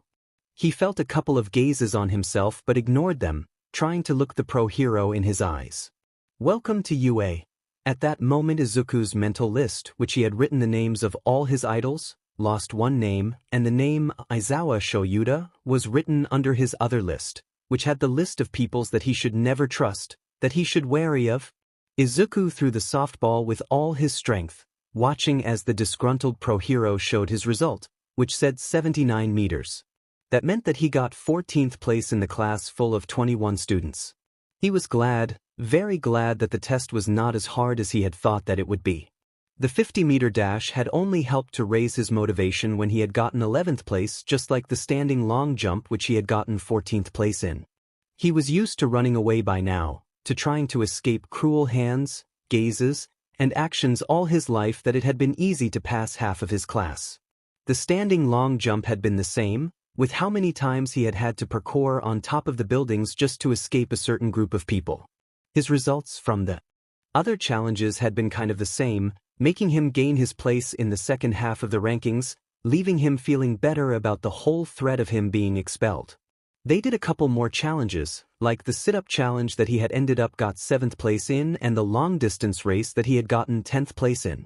As a plus of how relaxed he had been, he had had extra time to observe his classmates, rather than wasting time on worrying. He ended up observing their quirks closely, somewhat making a list of things that he should be looking out for along with a list of people that he should fully avoid. The girl with the brunette hair and zero-gravity quirk was at the top of his list of to avoid people, right before the skipping girl that seemed to have a frog mutation quirk, the red spiky-haired boy with the quirk that reminded him of a shield, the pink girl with the acid quirk, and the explosive blonde. They were either too truthful, too observative, too friendly, or just too Katsuki. The list of things that he needed to look out for felt never-ending, but he knew that it would not be a problem, because his life was built around being careful about these kinds of things. As soon as the tests were finished, Aizawa-sensei directed them back to the training grounds. "Okay, I'll quickly tell you your test results. The total is simply the marks you got from each test. It's a waste of time to explain verbally, so I'll show you the results all at once," his sensei said before clicking a button, which showed them their test results as a hologram. He scanned the test and felt himself relax when he saw that he was in 12th place, making him sigh in relief. His eyes scanned the list further and frowned when he saw that the 21st place had went to a boy named Minoru Mineta. The red-eyed hero clicked the button once again, the hologram disappearing. "By the way, I was lying about the expulsion," the hero began to say, making Izuku scoff a bit. "It was a rational deception to draw out the upper limits of your quirks." The man's grim look turned into one that resembled a Cheshire cat. "It was obvious, to be honest. I am surprised by how easily you all fell for it," Izuku heard someone say, but his gaze was trained on the pro hero, having a crunching feeling inside that he had been the reason that the man had decided to expel someone in the first place, the reason that there were 21 students in the class, the reason that the erasure hero changed his mind about the expulsion. "With that said, we're done here," There are handouts with the curriculum and such in the classroom, so when you get back, look over them, the man said before leaving the students to themselves. Izuku took a deep breath, before looking up, only to jump back as he was met with the face of a bubbly brunette. "Hey," she squealed, "you were so awesome." Izuku bit his lips at the unexpected compliment and looked away for a moment on habit. "It wasn't Dash.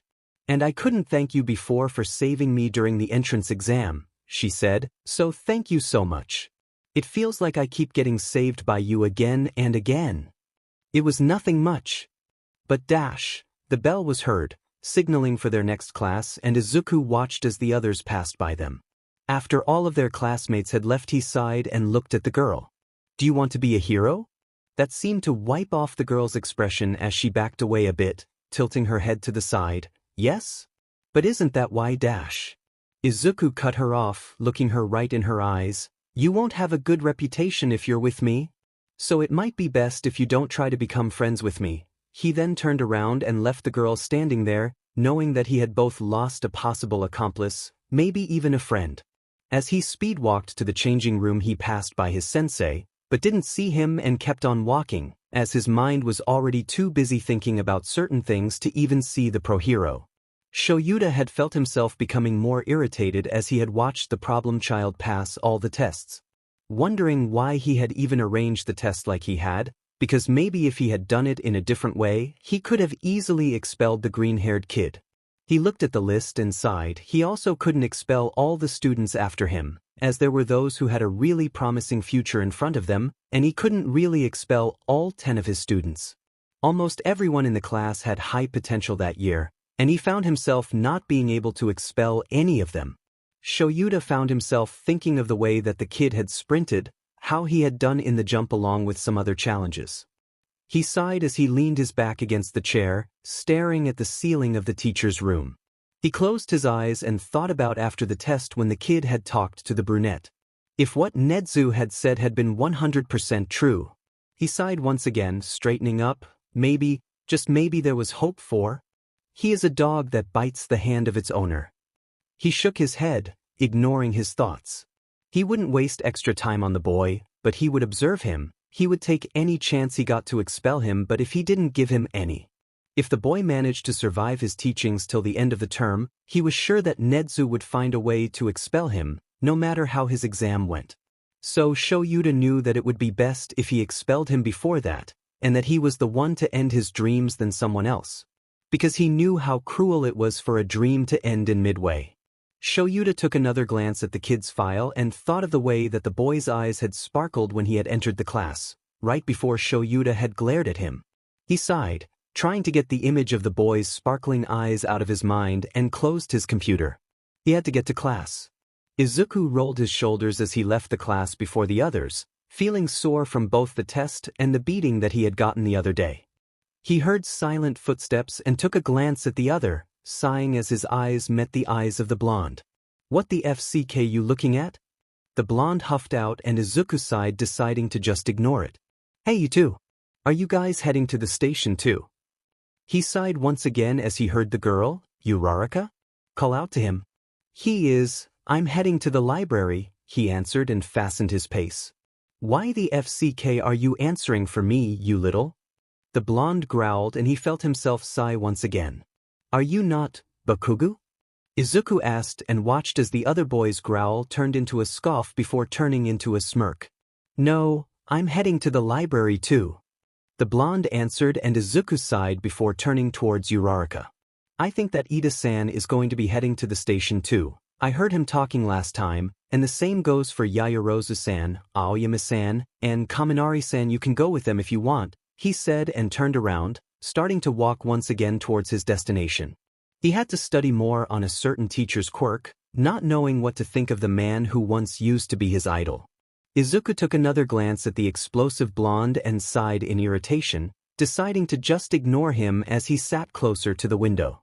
It had been like that the last time too, the blonde standing a couple of meters away without saying anything, without closing the distance which had been maintained for 2 hours. Which was not very subtle, as Izuku knew for sure that Katsuki lived 30 minutes away from him, so He should have gotten on another train which was faster than his, or he should have gotten off 30 minutes earlier. He looked down at his notes and went back to his studying. Pro-Hero Eraserhead, also known as Aizawa Shoyuda, who is a teacher at UA. During all of his recorded fights, which are not that many, he has demonstrated an incredible amount of combat power, strategy creating skills, weapon control along with quirk knowledge. He has also shown immense strength while fighting with villains. He is able to fight those who are even 10 times bigger than himself, as it had been recorded during an accident in Narahata many years ago, where the villain, or the civilian that had been under the control of a drag, had been 20 times bigger than himself. His quirk erasure is a quirk that gives its user the ability to nullify another person's quirk by looking at the person, which most likely won't even lose its effect after the targeted person is out of eyesight. His quirk has many weak points. One of the biggest ones is that most mutant-class quirks are immune to it. The effects of the quirk can only last as long as the user does not blink. The quirk also causes the user's eyes to change color while also causing the person's hair to raise up, which is a big weak point considering anyone that realizes this can use it effectively to their benefit.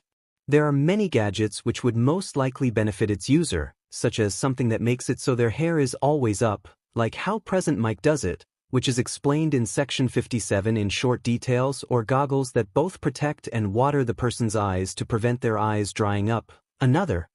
His head shot up as his makeshift phone, which he had found at the beach, rang. He closed his notes and put them back into his backpack, sighing. Izuku got up, sighing as he slung his backpack against his shoulder, once again sighing and cursing himself for forgetting his injured shoulder. He felt two eyes on him and froze for a second on habit before turning to the side and looking at the blonde who was watching him closely. Izuku knew that Katsuki wouldn't gain anything from helping him because they weren't friends. They had only been companions, protecting each other at certain times and helping each other when it was needed, so why was Bakugo still following him? When Izuku was only trying to help him?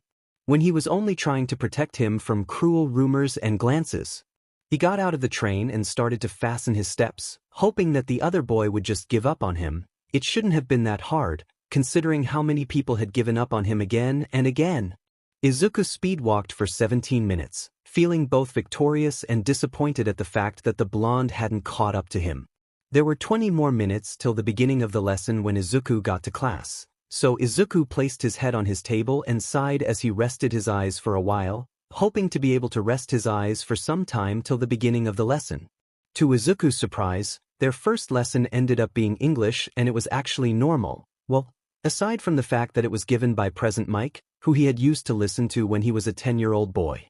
A 10-year-old who had been trying to find light in his broken world. But now, the lesson felt suffocating. The man did his best to give an exciting lesson to his classmates, but the glances that he sent Izuku every now and then told Izuku all he needed to know. One more person who hated him, another one of his old heroes that wanted nothing to do with him. The rest was the same. The same suffocating feeling, the one that he had always known. So his favorite time ended up being lunchtime, where he had the chance to go outside and breathe, to feel alive again. It didn't really matter to him that he missed eating his lunch, because that was what he had been used to till now. Missing 1 or 2 meals a day was no big deal. Young Midoriya, he got up, out of respect, and the sight of All Might made him feel warm all of a sudden. The first person that had told him that he could be a hero after the loss of his parents, the first person to actually smile at the sight of him without being forced to. All Might, sir, he said, putting on a small smile, and felt himself brighten even more when the man raised up a small lunch set. Would you want to join me for lunch? The symbol of peace asked, and Izuku slowly nodded, because how could he say no to him when he had gone through the trouble of packing something for him? So Izuku followed the hero, wanting to treasure the man's presence, because he knew that it would only last till the hero heard about the rumors. And after that he would be thrown away, once again. I am coming through the door like a normal person. Izuku's head shot up at that, and he felt himself brighten up at the sight of the man. His eyes kept on trailing after the man as the other students agreed to his ideas without knowing. I teach hero basic training. It is a subject where you train in different ways to learn the basics of being a hero. You'll take the most units of this subject. Let's get right to it. This is what we'll be doing today dash. Izuku chuckled from the inside at the man's gestures and how dramatic they were. Combat training. And to go with that are these. The man waved his hand, causing rectangular figures to come out of the walls, with numbers from 1 till Izuku felt a rush of adrenaline at the sight of them, feeling his heart rapidly beating in his chest. Costumes made based on your quirk registrations and requests you sent in before school started. It felt as if the man knew their excitement, as he kept it short. Izuku got up, going to pick up his costume but was stopped by a hand landing on his shoulder. "Sensei?" he asked, as the hand on his shoulder gave him a soft squeeze, which made him hiss from the inside, as the little squeeze sent sparks of pain throughout his whole body, thanks to his injuries. "Young Midoriya, I am sorry to inform you that there was a problem with the process of making your costume." Izuku looked back at the boxes, just now realizing that the NMR.1 had not been shining like the other numbers. Normally there are only 20 students in one class. The one in charge had forgotten to give them your number, as your number was at the top. The man boomed and Izuku sighed. He guessed that he should have expected it. "So I went to my old sidekick's agency yesterday morning after the ceremony, and asked them to design your costume right away. It will be here next week," the man informed, and Izuku's head shot up. All Might had personally found people to design his costume? "They were already finished with your utility belt, so I brought it with me." "Once again, my boy, I am truly sorry that this had to happen," All Might said, but Izuku shook his head. He both wanted to thank the man, while making the others guilty, but ignored his second wish and looked at All Might with a neutral expression. "Thank you, sir, and it is no problem dash." He found himself changing his thoughts about ignoring his second wish. "It's not like they intentionally did it to make me feel left out, right?" he asked and saw the symbol of peace gulp. "But sir, thank you so much," he added and gratefully took the utility belt from the man's fingers. "Of course, now I think that it might be best if you put on your school P uniform, all right?" the man asked, and Izuku wondered how someone could smile like that while sounding so kind. Izuku nodded and left the classroom after picking up his PE uniform and went to the toilet stalls to get ready once again. Izuku repeated yesterday's events as he put his clothes on and quickly left the toilet to the training grounds. As soon as he got there, his eyes became filled with tears that he blinked away as he looked at Bakugo. Because the boy had been right when he had said that he was going to be wearing Auntie Mitsuki's old jacket that had been a part of her hero outfit. He had a black bodysuit on which had a red X on the front of it, along with a gauntlet, knee protectors, black combat boots with red lines on the sides of his combat shoes, and a black mask, the same one that Izuku had asked for, as it was the same one that his father had. He looked around and found himself staring at another costume, because of how similar it was to their homeroom teacher. The dark purple combat boots with the dark gray bodysuit which had a purple spider thread design, the binding cloth, one that was similar to Eraserhead always wore, along with shiny purple goggles. Izuku remembered that the boy's name was Hitoshi and looked away, putting another name to his list of people to be wary of. He continued to look on, scoffing in anger when he saw what the girls were wearing. Was that even legal? To make underage students wear those stuff? He made a side note to look into both Hagikyu's quirk and Yaoyorozu's quirk to see if the two girls could somehow find a better way to use their quirks and be able to move more comfortably. Because he was sure that Hagikure would not want to stay naked and Yaoyorozu would want to have more say in her outfit. And Todoroki's outfit? It looked more like a villain than a hero. He knew that he wasn't the judge of that, but that didn't mean that he wasn't going to make designs that day after school. "That's great, everyone. You all look really cool," their teacher's voice boomed, and Izuku fought back the need to snicker. One of the students was definitely having problems accepting himself. The other two, or well, other five probably felt too uncomfortable because of how tight their outfits were, and he didn't have any costumes just yet. "Now, shall we begin, you zygotes?" A cheer was heard from the class. "For this class, you'll be split into villains and heroes and fight 2-on-2 indoor battles. Without basic training?" the girl, Atsuyu, asked, and the pro-hero clenched his fists. "This is a real battle to understand those basics. However, the key this time is that there are no robots that you can just beat up. How will wins and losses be determined? Can we beat them up anyway? Will the punishment be expulsion like with Aizawa-sensei? How shall we be split up? Isn't this cape crazy? What the frick?" Izuku turned towards the boy he had saved during the entrance exam before turning back towards his sensei. Was everyone a little child that they couldn't even wait till the man finished talking? I'll answer all your questions. All Might started to say, and Izuku held back a snicker as the number 1 hero took out a little script. The situation is that villains have hidden a nuclear weapon somewhere in their hideout. The heroes are trying to dispose of that. The heroes need to catch the villains or get the nuclear weapon back in the allowed time. The villains need to protect the nuclear weapon for the whole time or catch the heroes. Teams and opponents will be determined by drawing lots. They are being decided so haphazardly. The engine boy, he remembered as Ida asked, and he sighed. Maybe it is to make it as real as possible?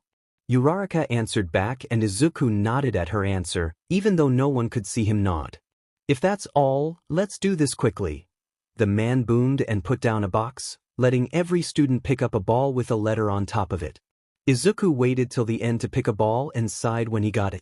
He looked around to see everyone had already found their partners except a purple-haired boy, who was asking around who his partner was. He sighed and headed to the grape-haired boy, already trying to make a plan in his head. Izuku took a glance at his partner and sighed at the way that the boy was muttering about how unfair it was for the teams to be drawn in lots. Mineta-san, Izuku started and watched as the boy scoffed at him. We will be needing a good ground plan. I really hope that we are in the team that guards the bombs so that it will be easier to work. How? My quirk might be good, but it's not useful in a mission like this. It will be easier if we are chosen as heroes. And on top of that, I am stuck with a quirkless dash. You were in last place yesterday, while I got 12th place. Izuku reminded him and smirked from the inside as the boy looked away from him. Now let's decide the teams. All Might started once again, his voice booming, and Izuku focused on the man. First teams to go are Team A, Midoriya and Mineta as the villains, and Team D, Shinso and Ida as the heroes. The man started and picked up the box. The villain team will be given 5 minutes to get ready to strategize. And after that, the hero team will be allowed to enter. The rules are simple as I have already explained in the beginning. Everyone else, head towards the monitor room. With that, the other 17 students left, leaving the 4 of them alone with All Might, their sensei who directed them towards their training grounds. Villain team, All Might started to say, go in first and set up. In 5 minutes, the hero team will break in and the battle will start. Izuku went inside after Mineta, before sending a small glance towards Shinso and Ida. It had been fairly easy for them to find the bomb, and Izuku had no doubt that the heroes team would have an easy time too. Why did we have to be against those two? And we are villains on top of that. The grape-haired boy whined and Izuku sighed. Mineta-san. Izuku started to say, I have an idea, a plan, would you like to know about it? What else can I do other than to listen to you? Izuku ignored him and began to talk. So, our enemy is the 2 of them, Ida-san and Shinsu-san. Ida-san has engines in his legs, which means that it is likely that he won't be that cautious of his surroundings. It is also likely that the 2 of them will separate if we cause enough distractions. We can take care of Ida-san very easily by making him come here. And how will that work?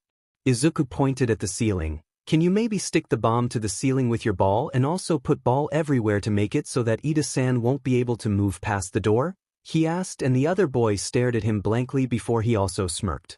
Izuku accepted this as a yes, and continued his explanation. And then there is Shinsu-san, who is much more dangerous than Ida-san. What do you mean by that? Ida-kun is more powerful in both quirk and built and combat dash. Did you ever see their combat skills? Mineta shook his head, frowning. Yeah, me neither, but from only looking at them, I bet that Shinsu-san has more strategy skills, combat skills, and weapon control than Ida-san. Did you remember the way that Aizawa-sensei had used his binding cloth on a couple of students? Yeah. Shinsu-san has an exact copy of sensei's binding cloth. Do you think that it is just a coincidence? He is either a big fan or they are related somehow. I won't delve deeper into this because that knowledge is not mine to learn or tell. I hadn't even realized that. Don't worry, I doubt anyone else did. Everyone was busy admiring their own costumes. Anyway, Shinsu-san's quirk is brainwashing, and it mostly has something to do with talking. so make sure to stay quiet if you ever bump into him. We will stick the bomb to the ceiling, put some of your ball around the entrance, and I'll go ahead to trick Shinsu-san to come after me. He will probably think that he can trick me because of the rumors. What rumors? Mineta asked, and Izuku's head turned around to look at the boy. Did he not know? Did he have no idea who Izuku was rumored to be? Not that important at the moment, but you'll probably know about it after this match if Shinsu-san does end up using it against me. Is it something dash? Don't worry, I doubt that it will affect you. Now shall we stick the bomb to the ceiling? I think that I saw a ladder close to here. You can climb up first to stick your ball to the ceiling, and then I can try and stick the bomb to them since it is not that heavy but is really big. Alright, should I dash?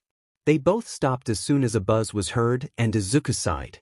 New plan, I will stick one of my small explosives close to the door. There will be a lot of ball lying around, and when Ida-san passes the trap, the explosive will explode and send the ball towards him. The rest is the same, alright? Izuku waited till the boy nodded and then got up to set the trap, which proved to be fairly easy. It was a string trap, which would activate the bomb as soon as some pulled on it. After the trap was ready, Izuku left the room, going to look for the lilac-haired teen. It was silent as Izuku trailed down the corridors, being wary of the two before hiding as soon as he heard someone rushing towards his location. He took a peek and watched as Ida passed by him. After being sure that the other had passed, he got out of his place and continued to walk. If the other boy was going on ahead, then that meant that the two were going to be working separately and that they had planned for Ida to fight whoever had gone ahead from the villains while Shinso took control of the other person and they won. So, you managed to hide from Ida. I must say, I am impressed. He turned towards the other side and grinned as he saw the owner of the voice. Izuku got his capture tape ready and looked the other in his eyes. Not answering? Izuku truly wondered if the boy was planning on beating him with only his brainwashing quirk, as he too did not move an inch. The boy was asking him stuff, trying to make him talk or to Izuku grinned as he realized how the teen's quirk worked.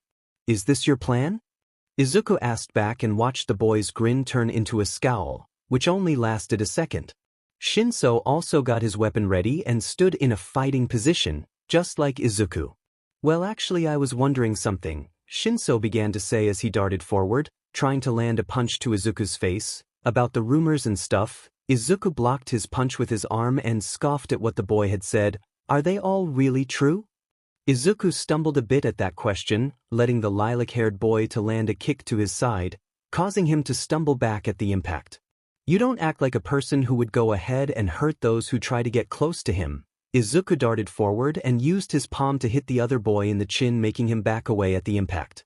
And it just doesn't make sense. The other boy recovered and threw his binding tape at him, making Izuku roll away and crouch far away from him. I know how those with villainous quirks are treated in an orphanage. Shinso advanced towards him, making him jump back once again, just as the boy swung his arm, making Izuku realize that he favored his right hook more. So it wouldn't make sense for you to just try to throw away everything?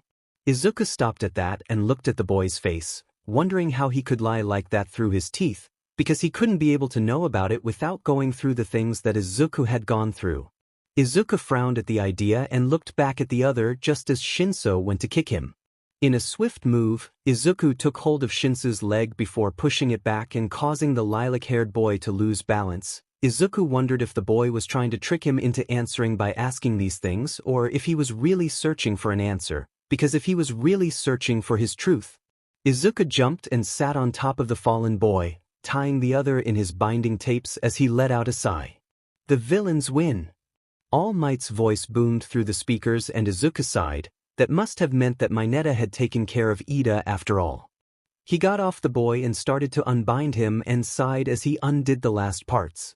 Shinsu-sen, you should know which truth you are searching for if you ask something like that. Which truth? Izuku turned around and started to head towards the bomb room. The truth which everyone knows, or the truth which has been ignored, he stated, and then he was gone, leaving the lilac-haired boy alone with his thoughts. Izuku smiled as the other boy jumped up and down next to him. It was weird how the boy who seemed like a pervert could be so excited about something like this. Well, I think that this is a better way of wooing girls than catcalling them and making them uncomfortable, right? That stopped the other boy, who stopped and looked at the floor. Izuku sighed and went towards Ida with the capture tape in his hands. The ball were different than he had thought. They were much more like sticky RBB ball than he would like to admit, and he even wondered how they could even be as sticky as they were. He had absolutely no idea how that had happened, but the navy-haired boy's mouth was also closed with one of the boy's ball, making him unable to talk as he wormed around. "Mineta-san?" Izuku asked, and the boy slowly came towards him. Izuku had the feeling that it wouldn't matter if he acted this way with the boy. He trusted All Might to not tell anyone about how he acted in class, and it seemed like not everyone knew about his reputation in the class. Him talking with Mineta would not cause any troubles for Mineta. "If you don't mind me asking, how does your quirk really work? I mean, I know that you have sticky hair, but that can't be all? I mean, your quirk doesn't affect your hands, and I think that it won't affect any part of your body either. I guess? I mean, I had never wondered about my quirk that much before. I can only stick my hair to stuff and my scalp bleeds if I use it too much. You never thought of how your body is unable to stick to them? Or how you can take a hold of your ball easier? Or did you ever think about creating a suit that would maybe stick just like your hair? It could even help you climb walls, and it would be perfect for stealth missions? And what about making a bomb out of them? It can be liquefied and dash." Izuku stopped his mumbling and went back to freeing Ida, who had stopped trying to get out and was looking at Izuku weirdly now. Izuku sighed and did his best to ignore the engine boy as he continued to free him with the gloves that he had made out of the capture tape. "I had never even considered those options before." Izuku threw the binding tape to the side and turned at the other boy. "Well, you are kinda smart. I think that you never thought that you could think about these kind of things, you know?" Izuku got up and looked at the navy-haired boy, who silently got up. After that, all three of them went down to find that Shinso was still staring off into empty space, now with a scowl that decorated his face. "Shinso-kun?" Ida began, and the boy's head bolted up, taking one look at the three of them, before they all left the building to where the rest of their classmates were waiting. Izuku had no idea why, but he had a really bad feeling about everything, the silence that surrounded the four of them, which felt too suffocating for him. Toshinori felt himself grin as he watched the way that the boy strategized and felt mesmerized at the boy's smooth movements. He had no doubt that the heroes' team couldn't hear anything from the villains either. "Sensei, is there a way in which we can hear the conversation?" Young Yaoyorozu asked, and he shook his head. "I'm afraid not, young Yaoyorozu," he stated before turning back at the screen as the two set on a small explosive bomb before Mineta started to cover it with his ball and Midoriya started to set the trap which would activate the bomb. "I would have never thought that Mineta's quirk could be used like that," young Kaminari added, which made him grin bigger. After all, young Midoriya had been the one to capture the slime villain with 2 bottles by tricking it. Midoriya left, as Mineta kept setting the trap before moving to hide and wait for young Ida. The rest went out quick.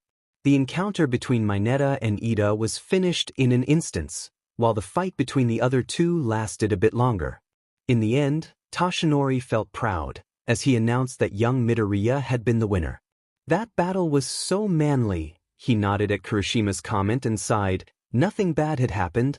"Hey!" Almost everyone turned to Jairu. "Isn't Midoriya the one from the rumors at the entrance exam?" "Which rumors?" "Oh, you mean the ones about a delinquent kid who attacked his parents. I also heard about that. They called him a demon mastermind. They also said that no one could even look him in the eyes. He is the one from the rumors, but you guys don't understand. Uraraka started only to be cut off by the 4 newcomers." Izuku knew that something was wrong as soon as he got in after the others. He had only been with them, his classmates, for 1.5 days, but he knew that his class was not a silent one. That the silence was not normal, and when all the eyes focused on him, Izuku knew that they knew about everything. He clenched and unclenched his hands, wanting to get out of his outfits that were starting to feel too tight to him. But he ignored it, just like he always did, and went after the trio that was in front of him. Someone coughed. Izuku had no idea who did it, but he found him grateful as everyone looked away and All Might began to talk once again. "Well," All Might began after clapping his hands, "the EP for this battle is certainly young Mineta. Would anyone want to tell us why?" Izuku was glad that it was not himself as he saw the other boy's eyes grow big in disbelief. "Well, wait me." Momo raised her hand and All Might allowed her to talk. Although the plan was mostly Midoriya's and both of them were really active during the battle, Midoriya hesitated while fighting with Shinso, most likely letting his emotions get in the way of the fight. Well, that was correct. All Might said and did a thumbs-up motion at Yaoyorozu. Then it was time for the next teams to get ready. It helped Izuku to take his mind off everything that had happened much more than he had thought that it would. He guessed that he should give credit to his classmates because of that, as they were truly interesting. He took side notes in his head to spill in his notebook later during every single match because of how amazing everyone was. The first fight was Yaoyorozu and Uraraka against Ajaru and Hagakure. In the end, the two girls won with a perfect plan according to All Might.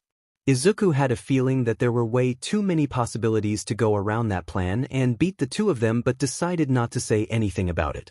In the end, he found himself considering asking both Hagakure and Yaoyorozu about their costumes during the whole match but decided against it, not wanting to scare the two away. For the second fight, the winners had been Todoroki and Shuji, who he would admit, had been a bit of an unfair match for Kirishima and Siro. He made a small plan in his head about how he would have proceeded if he had been against both of the groups and found himself smiling from the inside as he made a quick plan for both sides. He really needed to make another entry for this battle in a whole other notebook, since it seemed as if these kinds of battles were going to be usual. The next match was Kaminari and Jiru against Tokoyami and Tsuyu. He admitted that the way that Kaminari took out Tokoyami with his electricity was utterly amazing, if the boy knew about Dark Shadow's weakness. Izuku later learned that the boy didn't and that he had only tried to take out the other two with his electricity, which made Izuku sigh from the inside. How could everyone in his class be so self-confident? If the boy had not managed to take out the other two, then Jiru would have been all alone in both defending the bomb and trying to take out the heroes team, which he saw as a bit cruel. The next and last match was the match that he had been waiting to see ever since the beginning of the exercise, and he found himself both relaxing and getting pumped up as Katsuki left with Sato to fight against Ishido, Aoyama, and Kuda. Izuku found the fight to be both smart and brutal, a fight that opened the eyes of everyone in the class. Ever since the beginning, only the villain team had won, making the others somewhat think that the villains had much more privilege during this situation, but as the heroes team, which consisted of only 2 heroes, and the villains team of 3 students went against each other, it certainly cleared up all doubt. The villains team had not won because of the fact that they were villains, they had just been better during the whole exercise. In the end, Izuku had opened different entries in his head both for his classmates and the battles. He found himself being rather proud of himself as he thought about everything that he had recorded in his head during the whole fight. He felt both less stressed and more alive as he exited the room after the others. Midoriya-kun. Ida started and Izuku stopped, both his thoughts and feet, and turned towards the taller boy. "Yes, Ida-san?" He asked and watched as the boy took a deep breath before pushing his glasses back with his finger. "I am sorry," he started, "but I don't think that you should be in the hero course." Izuku wondered why he had thought that his day would have ended fine after everything that had happened that day and sighed. He was too used to people telling him that he couldn't be a hero, that he couldn't get into UA, but he found that it still hurt, that there were those who thought that he couldn't be a hero even after that he had gotten in. "I understand, thank you for your input," he said and turned around, heading to the classroom while trying to get himself ready for the rest of the day. Himiko slammed the door as soon as she got in her room, trying so hard to stop her shaking hands and put away the thoughts about killing all of those SLTs. Her hair was messed up with animal blood, a little bird's blood, a bird that she had found dead on her table at school. She took a deep breath and went to the bathroom to wash the blood of her hair and to forget about everything. As she threaded her hands through her hair, she held back a sob and wished that her Izuku was there with her, to make everything better like he always did, to protect her from both of their demons. She got out of the bathroom after her skin had become red from all the rubbing and her hair a pinkish color, as she had not been able to get rid of all the blood of the small bird, or maybe all of the blood that had colored her hair had been hers, from all the scratching and rubbing that she had done. Himiko's hands reached for her phone almost on instinct, and her shaky hands went to contacts and clicked on Izuku's number with the same fast movements. The phone rang once, twice. "Aizen?" she asked, her voice shaky and her throat aching from the sensation. A humming was heard from the other side and she felt everything break loose. Izuku, I can't do this anymore. They dumped blood all over me in the toilet and I know that it is nothing new but, Izuku, I found dash. Her speech was cut off by a crash coming from the other side, stopping her every thought. Izuku, what was that? She demanded. There is nothing wrong, don't worry. Another crash was heard and Himiko frowned at how damaged her Izuku's voice had sounded. Izuku, what was that? She demanded once again and heard the other boy sek in a breath. Nothing important, Mr. Yashiro is just in a bad dash. Where the FCK are you? Himiko got up and her frown became deeper. Izuku, tell me your new location. Himichan, I don't need dash. I'm getting ready to dash. Himiko, she stopped and dropped her stuff to the side. Himiko, everything is okay? Alright? My door is locked and he probably thinks that I am sleeping anyway. I also did all my chores, nothing bad happened. She heard Izuku's soft but damaged voice from the other side and felt her heart break as he tried to comfort her. Then, why does your voice sound so bad? She softly asked and heard the other boy sigh. Well, he began and sighed. School was tough. I think that every teacher is out to get me except one of them. They just glare at me almost every chance they have and I think that our homeroom teacher even tried to ridicule me. Also, I think that everyone knows about the rumors now because someone in the class told me that he thought that I shouldn't be in the hero course. Izuku sighed once again and Himiko felt her sadness turn into anger. Was it always going to go on like this? Those like them, never getting accepted no matter how much they tried? Never getting love after everything that they had gone through? Did they not deserve it after all this time?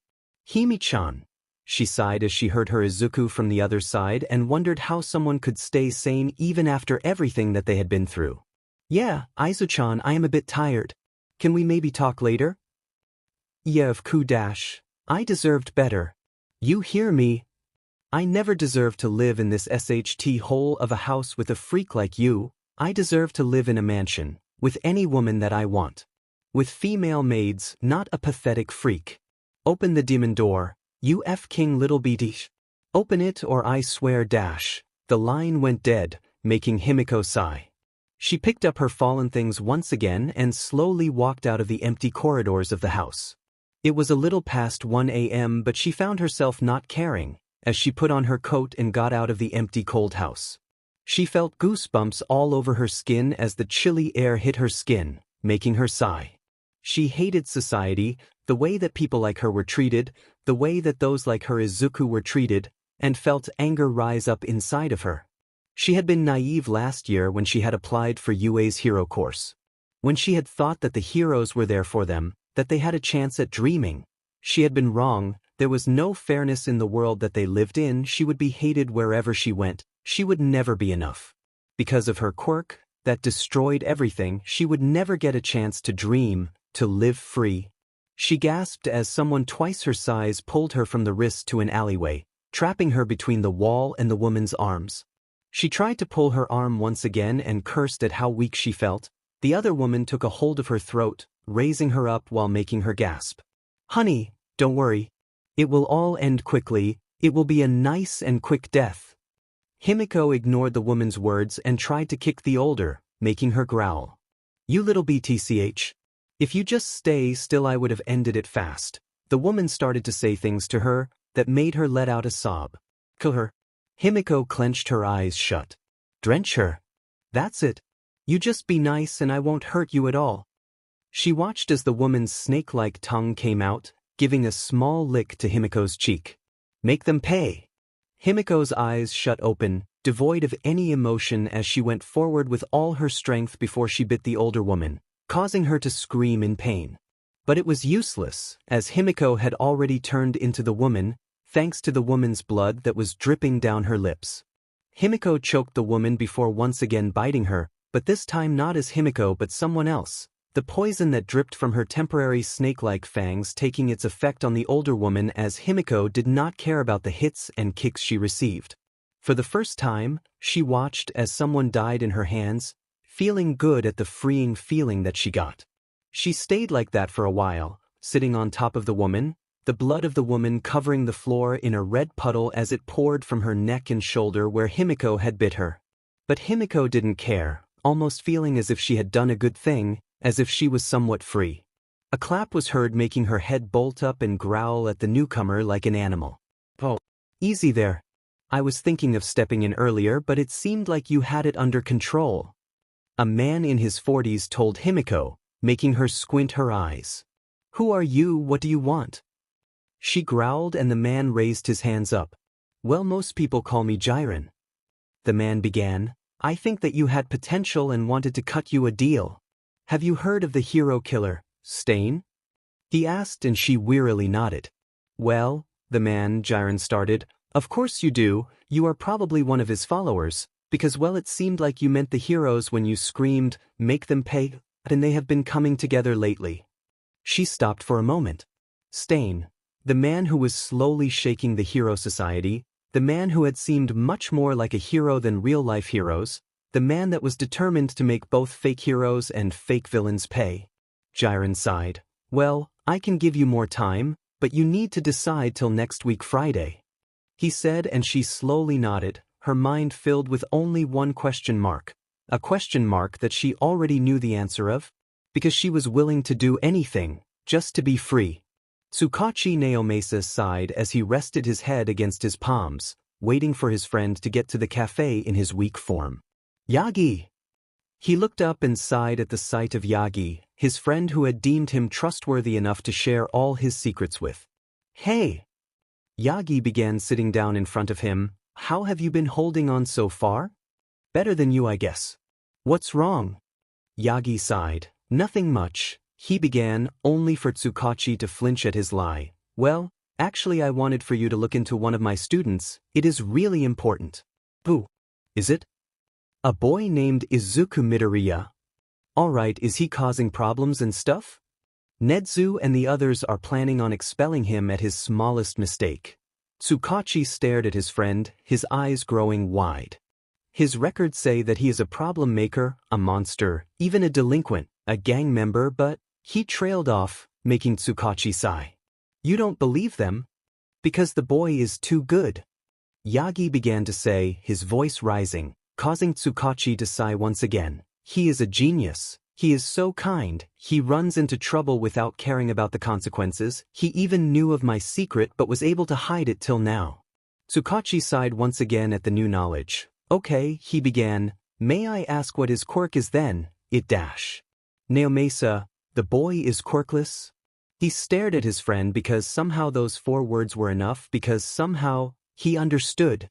"Okay, well, I will be going since I need to look at a few files. I will be doing my research thoroughly, so you don't need to worry at all." "Thank you, and I'm sorry." "Don't mention it. I have seen way too many suicide cases this last year from quirkless kids. It will be a plus if we can this time." Tsukachi watched, as Yagi stiffened at what he had said before relaxing once again. "Yeah, I will do my best to protect the kid." With that, Tsukachi left, a smile on his face. He expected Yagi to keep his promise till the end. After all, he had not been lying. Izuku sighed as he rolled his shoulder. As he got ready for school, the bandage seemed to peek out from underneath his uniform every time that he moved, making him sigh in annoyance. He groaned as he fixed it once again, feeling irritated as he saw the purple fingerprints on his neck, which he couldn't cover, no matter what he tried.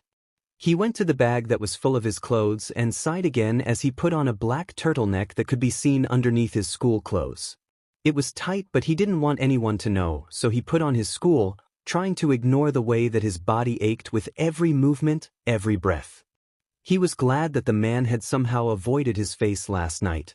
He silently put on his shoes and picked up his backpack, being careful as he gently settled his backpack on his shoulders, and he left the house. It took him longer to get to the station, but it was still not slow enough for him to miss his train and for him to be late for school. Izuku didn't know if he should be relieved because of that or filled with dread. He slowly got on the train and sighed as he found the place that he usually sat on. He felt tired as he took his place, much more tired than usual. He took out his hero analysis notebook, as he had not had any time to study for that day's notes, thanks to Mr. Yashitoru. He had done a fair amount of research about his classmates when he had gone to the library and decided to look over them. He had yet to see his other teachers, his other threats, in action, so he still had a blank space for their profiles. He opened the first page that he had dedicated to Class 1 as quirks and looked at the first page, which was dedicated to Yaoyorozu. Yaoyorozu's quirk was absolutely amazing. But the way that the girl could create anything was also dangerous, not only for the society but also for herself, as she would most likely be seen as an easy prey and her kidnappers could ask her for anything. He wondered if she could make everything with her quirk. Next to the girl's drawing stood weapon designs. He guessed that it would be best if she got something to protect, like maybe a WHP? Or something that had electricity and that could easily knock her opponents out. Just so that she wasn't utterly defenseless after eating all her stuff in her utility belt and after working so much. She would also most likely need a supplement other than her small snacks that he had gotten a glance at during the whole exercise. Things such as jelly packs, vitamin supplements if she ever got stuck somewhere for a long time, and of course water packs. He guessed that they would be a bit heavy, but the girl was not weak. He was sure that they wouldn't slow her down. He turned 2 pages, having spared them for when he got more info on the girl. Uraraka's quirk, anti-gravity. He had heard the others call her quirk that way, but he thought that it was something else, so he would call it float. A quirk that left way too many questions unanswered. Her quirk would have been so useful for rescue missions and would most likely also help her in stealth and all. He wondered if there was a limit to her quirk, if she could really make the things float away and away, or if they stopped after a time. Would something small that she floated return once again after she stopped using her quirk? Where was the ball that she had floated during the practical test, since she wasn't focusing on it at that moment? Would she be able to make herself float too? He had seen things only rise and float a couple of times during the exercise, and he knew for sure that her quirk couldn't be anti-gravity. Anti-gravity would have made those things float to the ceiling. Under that section, he had, once again, designed a utility belt along with a bracelet to lessen the effect of her nausea every time she overused her quirk. It would also most likely help her if she had things like dust, small objects, and such with her when she went out in missions, as it would have helped her with certain attacks along with self-protection. He had a drawing of her on the next page, which also had the names of the pro-heroes that were similar to her. He turned the page, coming to Hagecure's invisibility quirk. Hagecure's quirk just made him scowl once again, as he needed to remind himself that the girl was naked, which was utterly idiotic. Why had no one told her that she could use her hair to make an outfit for herself? That got him scoffing once again. Because of her being invisible, she fought naked, which also meant that she most likely had no way of defending herself against absolutely anything. She had no weapons, no clothes, absolutely nothing stopping her from getting injured during winter or even fire outbreaks, and she was most likely also fighting bare feet, meaning more injuries. And if her blood was also invisible, then he was certain that she would be in great danger. He turned to another page, coming to Ajuru's entry. Ajuru was the most powerful person that he saw out of the 4 of them, with his tail, which made him wonder how strong it was. Could it break through cement? Could it break through metal if the boy wanted? And how did the boy keep control of it in public places, since it was really big and all? He found himself being somewhat relaxed, as he knew that the boy was already skilled in different types of martial arts to be able to use his quirk much more efficiently. The boy might need extra balance though, because of his tail, or maybe even so more strength. He heard his phone go off and sighed as he checked his alarm, which informed him that he should get off now. He quickly left the bus and put his notebook in his backpack, before slowly walking to school.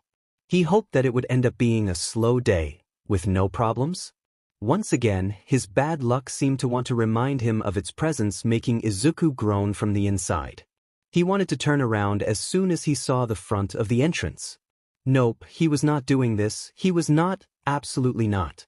He went to the side and took off his school jacket, putting it in his backpack as he started to go forwards.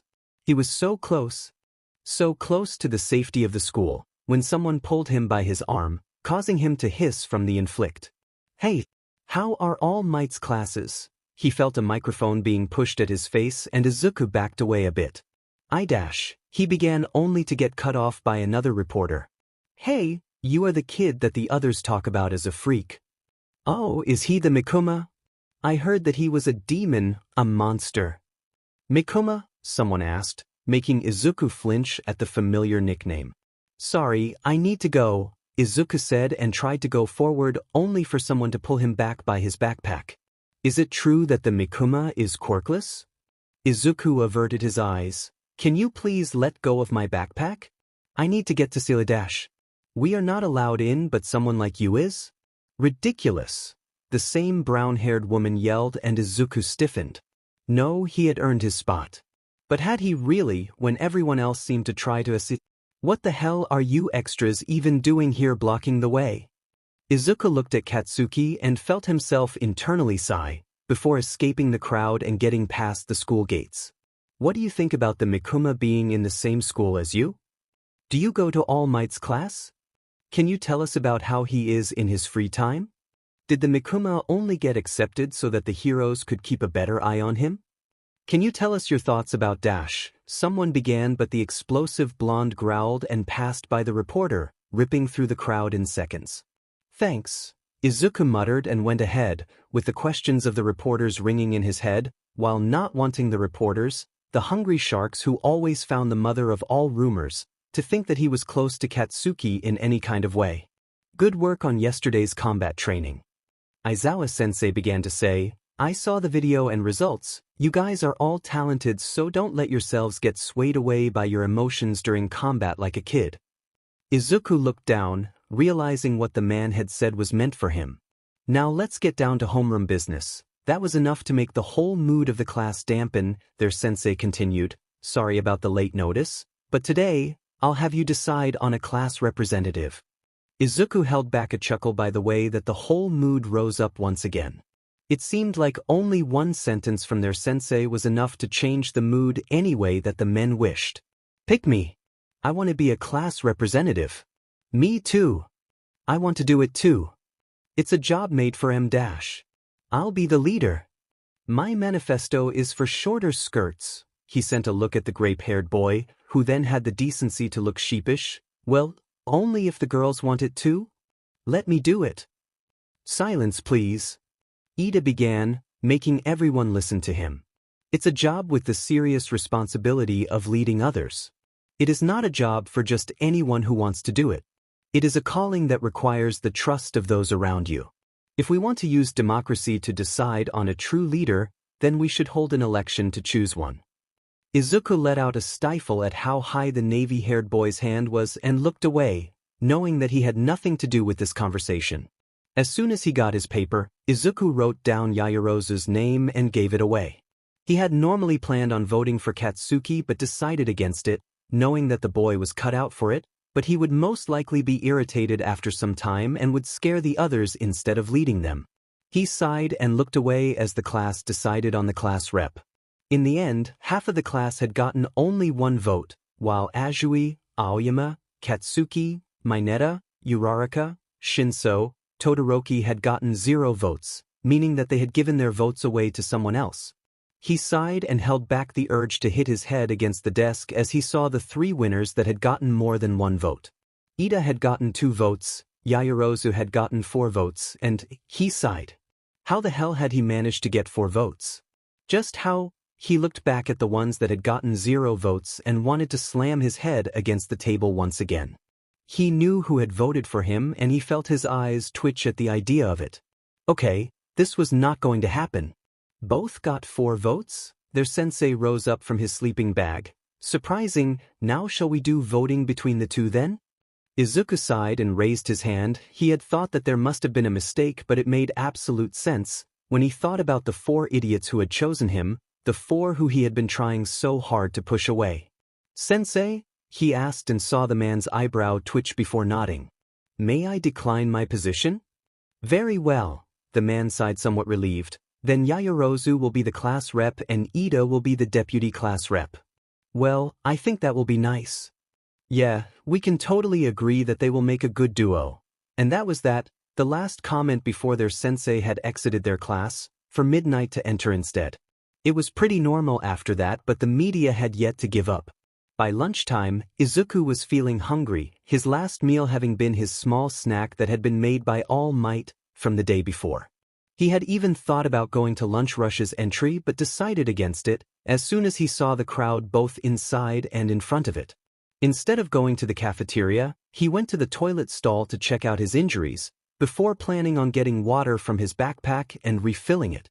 It was a nice plan, a plan that would both stop his stomach from being whiny and would also allow him to check out his situation. The plan was ruined as soon as he heard the alarms ring out on his way to the bathroom, and everyone in the cafeteria rushed out, making him both panic and drop his bottle on the floor, which got swallowed up by the crowd in an instant, making his eyes go wide. He bent down and tried to find his water bottle, while being pushed around, and realized how dangerous his situation really was as he got pushed against the wall by someone's quirk. Someone else's hand swiped against his uniform, somehow melting the top of his uniform and the higher abdomen part of his black turtleneck, making him gasp. Izuku pushed his back against the wall after not being able to locate his water bottle. Once again someone bumped into him. His small body was pushed further away from his destination, making him curl into himself to make himself smaller, feeling much more trapped as his breathing became obred. He had lost his water bottle. He had lost his 5th water bottle that Mr. Yashitora had bought him after disciplining him. He didn't want the man to spend money on him, for him to de-escalate Izuku for breaking one of his promises once again. He couldn't. His hands rose to his chest to pull his turtleneck, to breathe, but felt himself panic even more as soon as his hands met with bare, bumpy, and scarred skin, making him aware of the fact that his school uniform was melted once again, that it was destroyed. Which meant Mr. Yashitora wasting more money on him, meaning more DSPN, meaning more pain, more scars, missing SCO. He thought about his homeroom teacher's cold gaze, and how the other teachers treated him, thought about. He couldn't miss school, he couldn't be expelled, he couldn't lose one of his only reasons for living, just when things had begun to look better. Izuku gasped as tears clouded his eyesight, and he clenched and unclenched his hands as someone pushed him against the wall once again. He couldn't breathe. He couldn't breathe. He couldn't breathe. Nito was irritated by the whole situation as he took in the crowd, feeling disgusted by how much everyone was freaking out as none of their teachers had even told them that it was an emergency in the beginning. But he guessed that there was some fun in the chaos as he took in the disheveled looks that every single student in the school had, except a couple who seemed like they were aware of the situation. He had touched a pink-haired girl, so he was able to see that the problem was the press who had somehow gotten past Yue's entrance. He knew that he should have probably done something, but it had seemed like the engine boy from his rival class was already planning something. His rival class, Class 1A, was filled with those who saw themselves above everyone else, those who were so sure of themselves no matter what happened. Nito scanned the crowd to see if there were any of his classmates in danger, and sighed when he saw that all of them were fine. He was about to turn around when his eyes settled on a green-haired boy who had been sandwiched against the crowd and the wall. His first reaction was to laugh at how pathetic the boy had seemed and that it was fit for Class 1A to be like that before he realized that the boy was gasping for breath. That was all it took for him to act.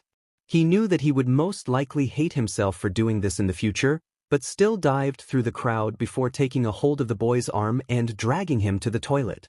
Nito wanted to laugh at the boy for panicking because of the press, but stopped at the sight of the pointal scar on the boy's chest along with the finger marks on his neck. That was when he looked at the green-haired boy, really looked at him, and felt his breath stop in his chest at the boy's undone bandages along with his panicked eyes. Nito softened his voice, for the first time in his life, and got on his knees in front of the boy, as the green head moved away from him and rested his back against the walls of the toilet. "Hey!" Nito began and watched as the boy whimpered. "I'm so sorry, I won't lose it again," the boy cried out, and Nito found himself looking at the boy once again. His bandage on his neck was undone, letting him see the faint fingerprints on the boy's neck, and the boy's ripped clothes revealed both a greenish and purplish bruise, making Nito gulp. "Please, I won't make you waste anything on me again," the green-haired boy cried out once again, and Nito closed his eyes for a second. This was not how things were supposed to go, he told himself. He was supposed to hate Class 1A from the beginning of the year, till the end of it, and this BSD in front of him was one of those overpowered BS. So why did he have to? The purple fingerprints that decorated white pale skin on his neck, the pointal wounds on his chest. "I won't make you waste anything on me again." Nito opened his eyes and took a hold of the green-haired boy's hands and placed them on the cold floor, looking into the traumatized kid's frantic eyes. You are not with that betard, you are at you, in one of the bathrooms. The greenhead's eyes became a bit clear and Nito squeezed his hands tighter. UUA? Yeah, the press managed to get in and I pulled you here when I realized that you were having a panic attack. Is that what they are called? Yeah, Nito frowned. How does he not know what they were called? I'm sorry that I bothered you with this. Nito frowned harder at that and combed his blonde hair with his hands. He sure did not sound like a BD that was full of himself. Did the class start yet? In a bit. I need to go, the boy said, but Nito took a hold of the boy's arm, making him flinch once again. Like this? Nito asked, his eyes trailing the boy's body, and sighed as the boy's eyes shook as he took in his outfit, his hands flying to his neck to cover up his bruise. Don't worry, I might be mean but not mean enough to go ahead and tell others of your scars. Nito began and took off his school jacket. But it might still be for the best if you put on my jacket on the way to Recovery Girl. I'm not planning on dash. Oh, you sure that you want to have that kind of conversation right now and be more late to class? I can't go to dash. There is no I can't to this, it is yes or yes.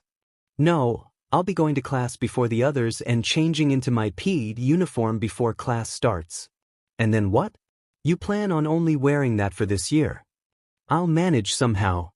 That was not an option either, we're going to Recovery Girl's office. What's it to you? The green-haired boy yelled out into the silent WC, making him momentarily back away in surprise, before feeling pure anger. He was just like every other overpowered BSTRD. I don't need to worry about you during lessons. Are you that selfish that you will go make others worry about you? Right after those words left his mouth, Nito knew that they had been cruel, but ignored it and sighed once again, nudging the boy with his jacket. Nito watched as the other boy also sighed and put Mito's jacket on, somehow being swallowed up by it. The boy took a deep breath and Nito watched as every ounce of emotion left the boy's face and a blank look took its place. It made him both scared of and scared for the boy. Thank you, Monoma. Thank you, Monoma-san, the greenhead sighed once again. I shall go to Recovery Girl's office now. And I am supposed to go to class and leave you like this? I'll return your jacket to your class when I can. So you do plan for me to leave? Well, you don't know me. I still gave you my jacket, which I would never give to anyone. You can take it back right now if you want. And you plan to leave the bathroom like that? The greenhead sighed once again before looking at him with shaking and tired eyes that were begging to Nito to just give up. Monoma-san, please, I am really tired, and aside from that, I'm not who you think that I am. You helped me and said that you wouldn't tell anyone about this, so thank you very much, but being with me won't bring you anything, it won't work in your favor. There are rumors about me, rumors that make everyone wary about me, and I don't want someone that helped me to be caught up in it. With that, Nito watched as the boy left the toilet. It took him a moment to take in everything that the boy had said before he felt a smirk cover his face, realizing who the greenhead had been. He ran out of the bathroom and ran towards Midoriya, who was slowly walking in the wrong direction towards the Recovery Girl's office. Hey, Mikuma-kun! He yelled after the boy, knowing that there was no one that would be bothered by their screamings near where they were. Mikuma, the rumored devil, the demon who was responsible for way too many cruel things. Nito ran up to him. Mikuma, who was quirkless. The greenhead had a troubled look on his face as he looked at him, and Nito sighed. Monoma-san, Mikuma began to say, before sighing, why? I had a feeling that you didn't know which way Recovery Girl's office was, and I guess I was right. After all, no one in Class 1A would be able to find anywhere by themselves. Do you have a grudge against my class or something? I don't like anyone in Class 1A. They are all so full of themselves, always feeling so sure of themselves. Nito answered, and the green-haired boy looked at the ceiling. Well, Mikuma began, I get where you come from. Nito turned towards him, feeling something akin to wonder as he looked at the boy who had such a sad expression in his eyes, who looked like he had already given up. That look disappeared in a second, a look of neutrality taking its place. Nito smirked, feeling like he had hit jackpot when he had helped the boy. I think, Nito waited till the boy turned towards him, that we are going to be really good accomplices. I thought that you said you hated everyone in class 1A? Well, I can make exceptions. I also think that I told you about the rumors? Well, I don't think that they matter as long as they are wrong, do they? Well, they mattered to everyone else, so I dash. Mikuma stopped and looked at Nito, glaring at him. So I was right, they are just baseless rumors. Does that even matter? Rumors can ruin someone's life. I don't really want to ruin the life of someone who helped Dash.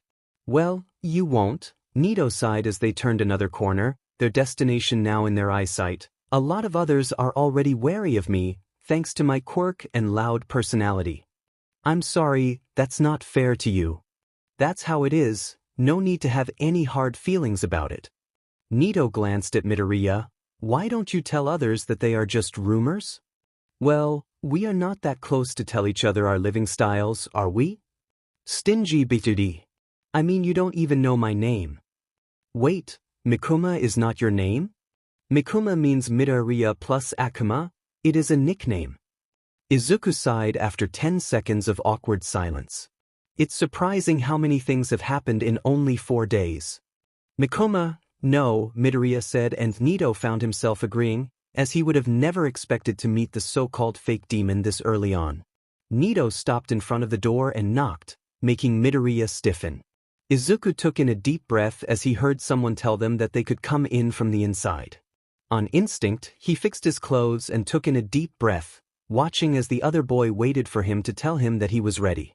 What are you two here for now? The elderly woman said, making Izuku gulp and think about leaving. The hand that settled on his wrist stopped him. Hi, Miss Recovery Girl. The old woman peeked out from the other side of the curtains.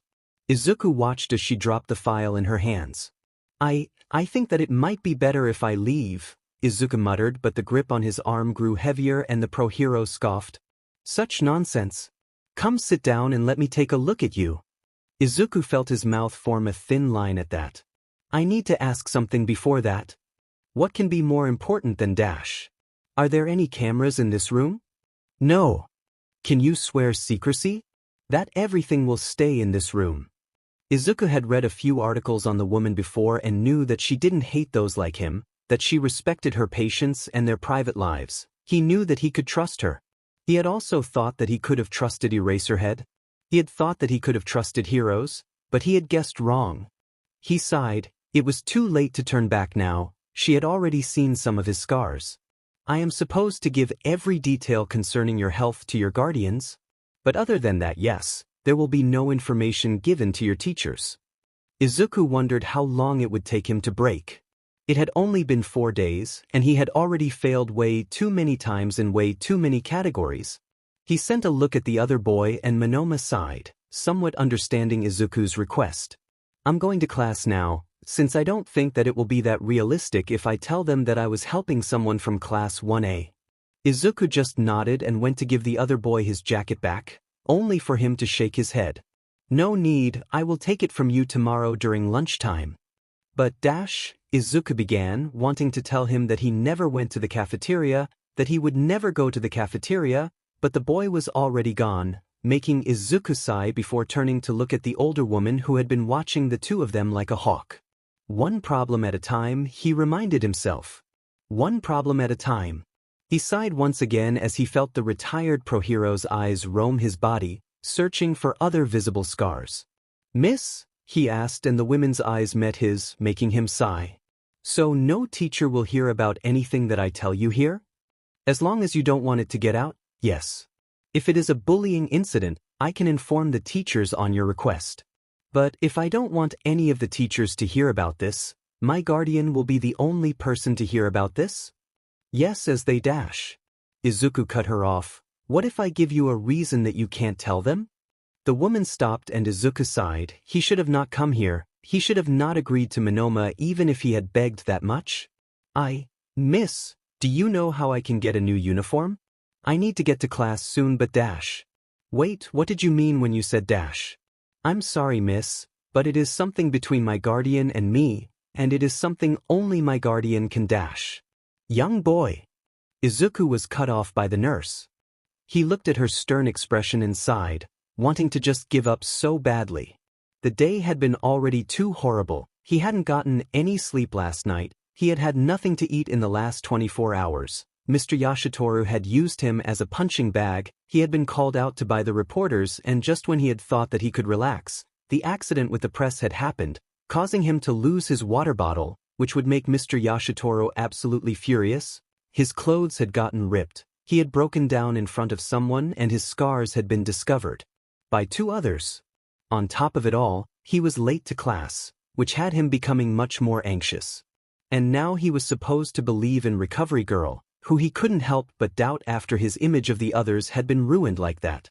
He didn't want or need his image of one of his heroes becoming destroyed once again. Chio stared at the boy as he closed his eyes for a moment before sighing. How can I trust you? What can I trust you with? You can trust me to heal you. That's not enough. Chio sighed once again. What else do you need? She found herself asking, wanting to get rid of the bubbling anxiety in her chest. The boy was hurt, that was for sure. He refused to be healed by her, and it made her much more anxious than she would want to feel like. Promise me that this won't reach my guardian's ears and that you won't ever ask me the reason that I got them and who I got them from. Her eyes trailed his body before she sighed. She had seen enough, and even if she wanted to ask how he had gotten scars that bad to stop the source of pain, she couldn't, and it broke her at what he was asking of her. She had no idea who this boy was, or what she was getting into, but she sighed. Chio had to help him, but how could she help someone who didn't want to be helped? And the way that the boy said it made her feel worse. She gulped, knowing what she had to do, what she could do. All right, I promise to keep all of this between the 2 of us and that I won't ask about who you got them from, as long as you promise to come here at least once a day. But Dash. No, but this is the best offer that I can give you. She tried her best to hold her ground as she saw the way that the boy's green eyes shook. The small boy sighed tiredly, seeming like he had given up. All right, can I also ask where I can get a new pair of school uniform? Don't think that I can use this. She sighed and nodded. After I take care of you, she stated. Now care to take off your uniform? She watched as he stood still for a moment, before moving to the place that she had emptied for him and sat down. Well. He sighed and in a swift move took out Monoma's jacket before taking out his ripped upper uniform along with his turtleneck, making the woman frown. She held back herself from asking where he had gotten all those scars and felt her eyes tear up at the sight of all of them. The boy was too young, too small for all of those scars. He wasn't even a hero yet, and that made her heart ache much, much more. No one should have to go through something like that, not even the most horrible person on earth. And Miss Recovery Girl? She cleared her throat to stop her voice from breaking. Yes, she asked, and the boy fidgeted. When will I be able to go back to class? She felt her mouth form a firm line at how ridiculous the boy had sounded. Just how could the boy think of going to class after this? He was already too skinny that she wasn't even sure if her quirk would be able to work properly, and he was expecting to go to class like this? Give me your name and the name of your homeroom teacher. I will be calling him to tell him that you won't be able to join the classes for the rest of the day. The boy shot up. Why can't I need to get to class or dash? No, she sent a glare his way and watched as the boy sat back down. Please don't. If you go to class now, it will only raise questions. She looked at the boy and watched as all of the fight left the boy. It's only been 4 days, he mumbled, and she felt her eyes soften. My name is Izuku Midoriya, she stiffened, and my homeroom teacher is Mr. Aizawa-sensei. She clenched her phone, her eyes trailing the boy's scars once again. He is like a wild animal, a monster, so please Chio-sen, tell me if he ever comes to the infirmary so I can take care of him. She sent the boy a smile, before leaving the room, her phone in her shaking hands. Her hands shook as she dialed the number. Shugenzi-sen, is everything all right? Can you swear secrecy? That everything will stay in this room. How can I trust you? What can I trust you with? You can trust me to heal you. That's not enough. Chio took in a deep breath, understanding what the boy had meant as she decided on what to say. Aizawa. I called to tell you that Izuku came to my Ohe dash. She got cut off by the sound of something falling from the other side, which was enough to somehow make her furious, knowing that the younger hero was not hurrying out of his worry of something happening to the small boy, but out of hurry so that he did not miss any chances if the boy ever got in trouble. He got a bit injured because of what happened with the press, she stated, without feeling any guilt as she lied to Aizawa, the boy that she had seen run down the corridors in his teenage years, so I sent him home to rest. Oh, the man said, and she felt herself become sick at it. Sick of the principal and everyone else. Sick of herself for agreeing to tell Nedzu when the kid came to her office. Yeah, I also gave him another pair of the school's uniforms because they got ripped during the accident. Alright, is that all? Why the hell are you not asking how he is? Why the hell are you not asking about your student's well-being? She gulped and lied easily. Yes, that is all. Have a nice day, Aizawa. You too, Shigenzi-san. The line went dead and she sighed before opening the door to find Izuku Midoriya, the so-called demon, looking at him with innocent eyes while making it obvious that he had been listening to the whole thing. You didn't tell him? She put on a sad smile and sighed. Yes, I didn't. Young man, I would like it if you had more faith in me after my promise. Now shall we take a look at your scars? The boy stared off into space before slowly nodding, much to her relief. She picked up bandages along with special ornaments for the boys and sighed as she sat in front of him. Ooh, the boy began to say, you can't ask who gave them to me, but... He trailed off, so she finished it for him. I can ask how you got them? She guessed, and the boy nodded. Well, that is good, since I would need to figure it out to take care of them for the next 3 years, and maybe even longer. He opened his mouth before giving a stiff nod. So where did these come from? She asked, touching the small puncture scars on his shoulder. A quirk which gave its user thorned hands. She did her best to hide her feelings from the boy as she went on to the next one. This one? Her hands trailed the place close to his lower right abdomen. It looked like a burn scar that had been made with a triangle-shaped thing. An iron! She stopped for a second, trying her best to keep her composure, at the idea of the boy in front of her being burned with an iron a long time ago. Then she continued as she both bandaged the boy's neck scar and her hands trailed his other scars. These? Her hands trailed the deep lines on his other shoulder, and to her surprise, this time he smiled as if he was recalling a nice memory. The claws of 3 very scared cats. She sighed and heard the boy let out a sad chuckle. Her hand trailed to another scar, making him sigh. Jumping into the fire. She felt a sad smile cover her face at his expression. After a while, her hands trailed a big gash in his chest, making him flinch. The scar on his chest, that was almost covering his whole abdomen.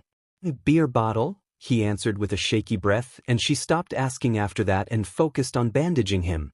She was only able to heal the fingerprints on his neck, knowing too well that if she healed him anymore, he might not wake up.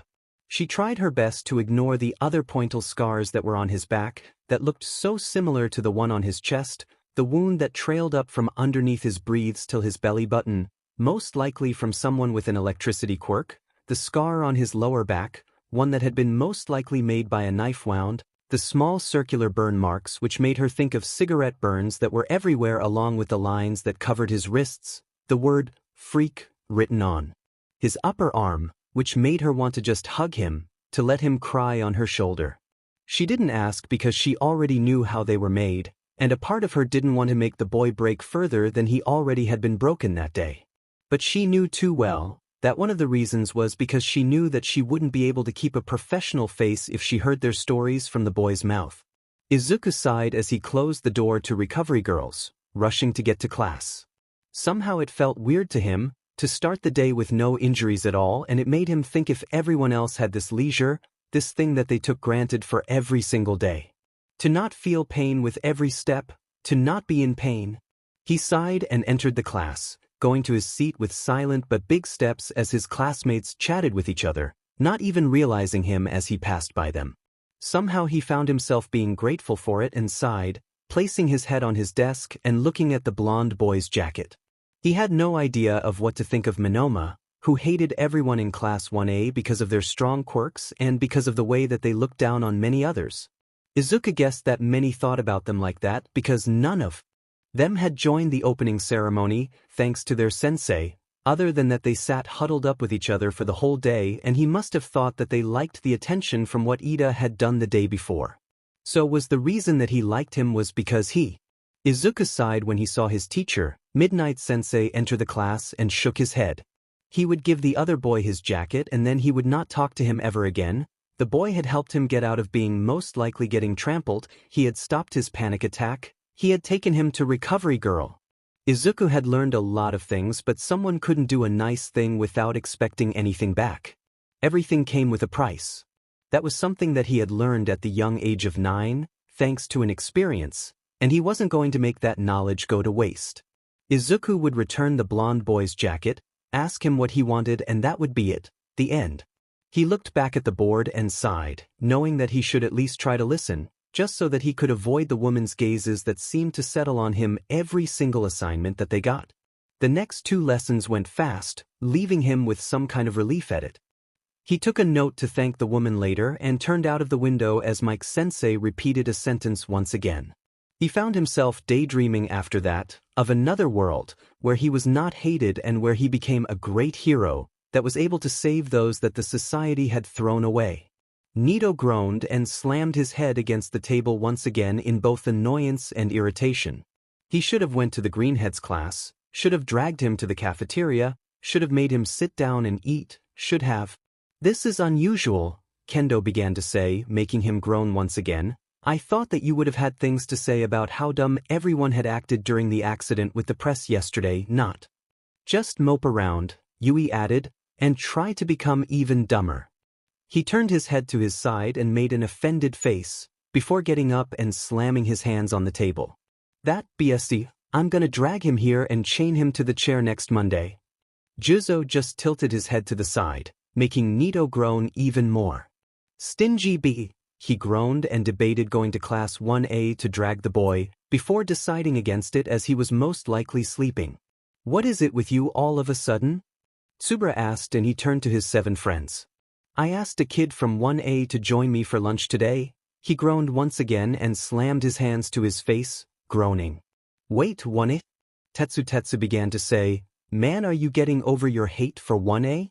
So man'll dash. Nito wouldn't have the gray-haired boy finishing his awful sentence idea, so he held his hand up.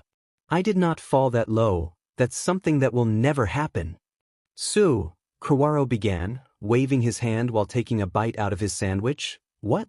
You asked him to come to Dash. He is not like those BSers, all right? He is the guy that I took to the infirmary yesterday, and when I told him about my feelings about 1, he said that he understood. I thought that you had made someone up yesterday? Yui said, making Minoma point a threatening finger towards her. So the only reason that you want him here is Dash, Kendo began, sighing in annoyance. Because he understood you? Juzo finished for her and Nito dramatically placed his hand on his chest. No, of course not, he is not just some outcast. He stopped and looked down before sighing. Well, maybe he is, but that is not the reason. He is smart, has his ideals right, and he is quirkless. Wait, he looked at Tetsu, whose eyes had become big. You mean to tell me that there is a quirkless boy in 1A? No, Juzo began, and Nito felt a feeling of irritation bubble inside of him at the way that the boy's face scrunched. He means the demon boy, Mikem Dash. His name is not Emik Uma, he growled, making all of them back away for a second. Nito was mostly laid back and a person who liked to joke around, so it surprised them to an extent to see him act so aggressive. His name is Midoriya, that is a nickname that others gave him, a nickname that others made, just like all those fake rumors. Silence covered the whole table, making Nito sigh. Sword Dash, he began to say, only to be cut off by the bright orange-haired girl. I don't think that there is anything to apologize about, right? He looked at them and saw Tetsu pump his fist against an imaginary thing. Agreed. It's really manly if you ask me. To be protecting a friend and fixing the unfair things said about him. That made Nito smirk, knowing that he had been right. His group of friends were not like those BSRDs, not even close. He sighed and sat back down, once again starting to eat, while thinking of a plan to drag the boy to the cafeteria, even going as far as planning on going into class 1A without picking a fight with one of those overpowered BSs. In the end, Izuku couldn't go to the cafeteria and decided to return the boy's jacket after school. His nerves caused him to spend another lunch break in the toilet before he returned back to his classroom for class. It made him somehow glad, however, and he hoped that the boy would push him to the side as ungrateful and hate him in the end, so that he didn't get tangled in his rumors. Izuku would never be able to go into the cafeteria, where everyone in the whole school was, where it was easiest for others to see him if he didn't calculate his step right. He sighed and gathered his stuff, before putting them in his backpack, to get ready for the next lesson. Till now, his favorite teacher had been All Might, but he guessed that it was expected after the man had told him that he could be a hero, that he could do it, that he would be waiting for him at UA, and as he had went as far as eating with him during lunch break. He didn't like. Or maybe that wasn't the right way to word it. He was most wary of Midnight and Cementos, along with Eraserhead, who he had done a lot of analysis on ever since the school had opened. Mike Sensei was weird, as he almost acted neutral towards him, not sending him any glares or not seeming to target him all the time, while also making sure that he acted closer to the other students. Quirk-wise, he was afraid of Midnight the most, as she could make him faint if he took a single wrong step, along with Cementos, who could just create a small prison for him, trap him, make him suffer. Izuku shook his head at his thoughts. Even though they hated him, he knew that thinking about them like that was unfair. They were not villains, they were heroes. But he wasn't a villain either. He got out of his head as he heard the bell, just then realizing that all of his classmates had come to class. He thought about who he had a lesson with and felt himself brighten up by the idea of All Might, who would not be asking him the most hardest questions, who would not be ignoring him, and who would not be glaring at him every second. But as always, fate hated Izuku Midoriya. Izuku had been looking forward to another lesson with All Might, but as always, he was not that lucky. He wished that the ground just opened and swallowed him whole. No one would care about him going missing anyway, except Toga. He cursed himself for the idea of leaving her and looked back at his homeroom teacher. For today's hero basic training, Aizawa-sensei began to say, it's turned into a class with 3 instructors, All Might and me and one more person. At least All Might was still going to be there, and maybe the other hero wouldn't be that bad. He didn't want to be disappointed, but his encounter with Recovery Girl had lighted up another spark of hope inside of him, hope that the heroes were not too far gone, that he himself was not too far gone. Excuse me, Siro interrupted. What'll we be doing? The man held up a card, which said, Rescue, in bold blue color, disasters, shipwrecks, and everything in between. It's rescue training. Rescue? Looks like it'll be a lot of work this time too. Idiot, this is the duty of a hero. My arms are ready to rumble. No one can beat me in water, Karo. Hey, I'm not done, the pro hero said, making everyone jump. You can decide if you want to wear your costume or not this time. Because there are some certain people who asked for costumes that limit their abilities. The training will take place off campus, so we're taking a bus. That is all. Start getting ready. Izuku looked at the ground as the man left, not being sure what to feel. It felt reassuring to think that he would also be working on his rescue skills, but it also made him freak out whenever he thought that the black-haired man would be there with them. He sighed and got to his case, which had his utility belt, and sighed again before leaving to go to the toilet to change into his PD clothes. As soon as he got out, he sighed at how loud Ida was yelling to get everyone's attention, only to stop when Yaoyorozu whispered something in his ear, which made him fully stop. He decided not to bother with where he sat and waited for everyone to get on before getting on himself. He guessed that he should have expected it, for the bus to be made for 20 students. Midoriya, his teacher began, causing him to turn towards him with dread filling his insides. Sit next to me.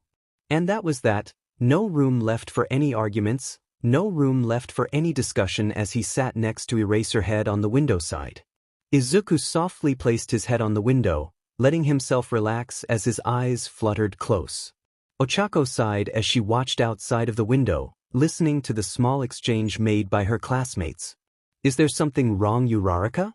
Ashido asked, and Ochako sighed. Her eyes went to the green head in front of the bus before turning towards the pink girl. Ashido-chan, she began, causing the girl to fully turn towards her. Do you think that the rumors about Midoriya-kun are true? Well, he is a good fighter and he controlled the situation really well during the battle, but I never talked to him, so I have no way of being sure, I guess. You don't. Another sigh left the brunette. I don't know. Now that I think about it, don't you think that the teachers are acting cold towards him too? Ochako slowly nodded and sighed. That was one of her biggest questions. She didn't think that the teachers would act like that with only baseless rumors, so she had a feeling that they must have some kind of proof. I saw that you had been searching for something and thought that this was yours when I saw it on the floor. I had been so worried. I guess it is from a precious person. You all right? I'm so sorry. No problem, you did good. It feels like I keep getting saved by you again and again. It was nothing much.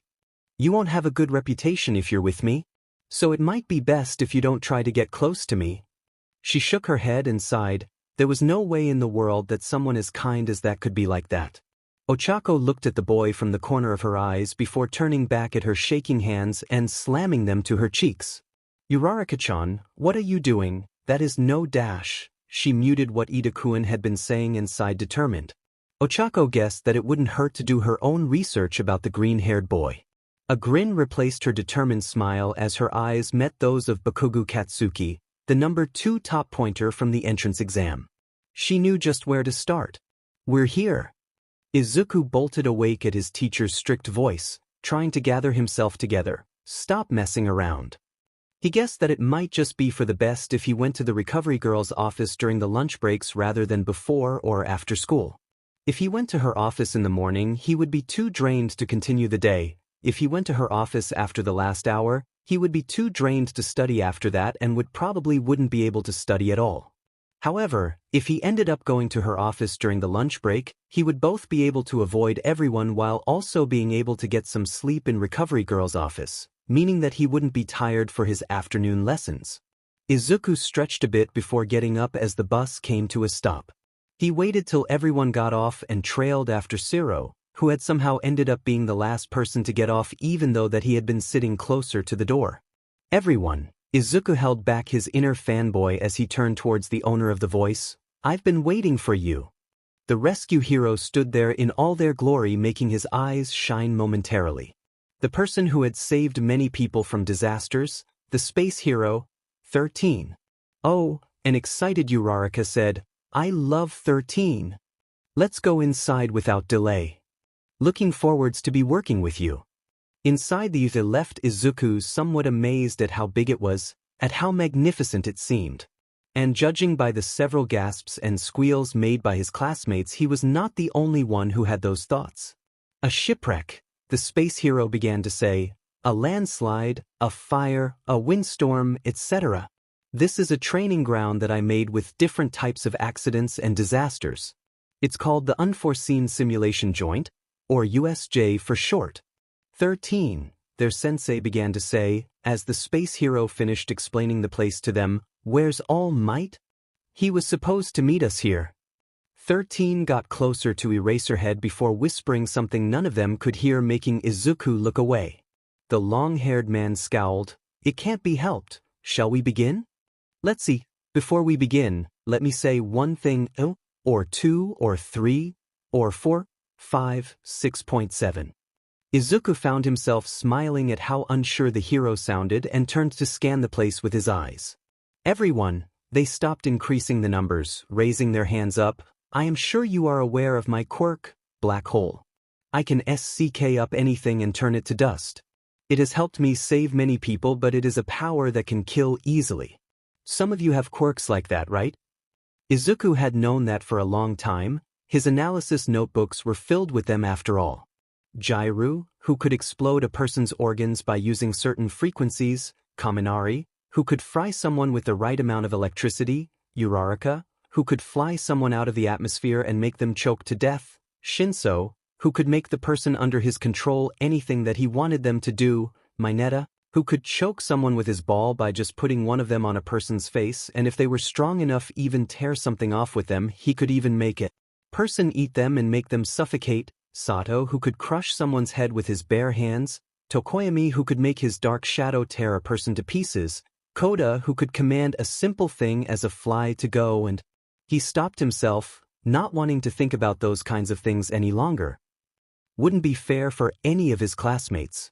In a superhuman society, the hero began to talk once again. Personal quirks have been certified and stringently regulated, so that doesn't seem to be a problem at first glance. However, please do not forget that there are many quirks that can easily kill with one wrong step.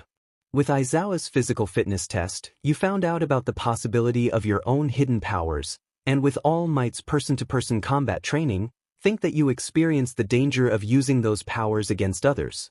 This class is a fresh start. You shall learn how to use your quirks to save people's lives. You do not have powers so you can harm others. I hope you leave here with the understanding that you have powers in order to help others. Yep, Izuku decided. 13 was a new idol of his. He was definitely going to make more detailed notes on them right after school, alongside Recovery Girl. The space hero bowed. That is all. Thank you for listening. Izuku jumped as the other students started to cheer at 13's speech. All right then, Aizawa-sensei began to say, causing everyone to look towards him. First dash. The lights gave a hum and went down, causing the man's sentence to be cut in half. The water function in the middle stopped working and Izuku felt a shudder pass through his body. Something was wrong, something was very, very wrong. A purple portal started to open in the fountain, and Izuku got in a ready sentence. His eyes met the one of Aizawa-sensei and watched as the man's eyes grew big too.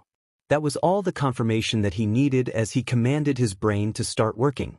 The purple portal, he had seen two yellow eyes in the mist when it had flickered. It was most likely a person. If that portal really was a portal, it would most likely be able to open anywhere, and the most convenient way to get rid of them would most likely be through separating them in different places. Izuku's eyes scanned the crowd of students and felt himself frown. Uraraka-san, he murmured as she was the closest to him and sent her a glance. This is not a part of the training, get ready. The purple portal-like thing buzzed around and Izuku clenched his teeth. Right as his sensei turned around to see the portal opening along with the others. A hand came out and Izuku cursed himself for leaving his utility belt at school. Gather together and don't move. His teacher screamed out and Izuku found himself situating himself to round up his classmates. 13. Protect the students. It seemed like his classmates were just beginning to see the portal as some of them jumped in fear and others tried to understand what it really was. What's that?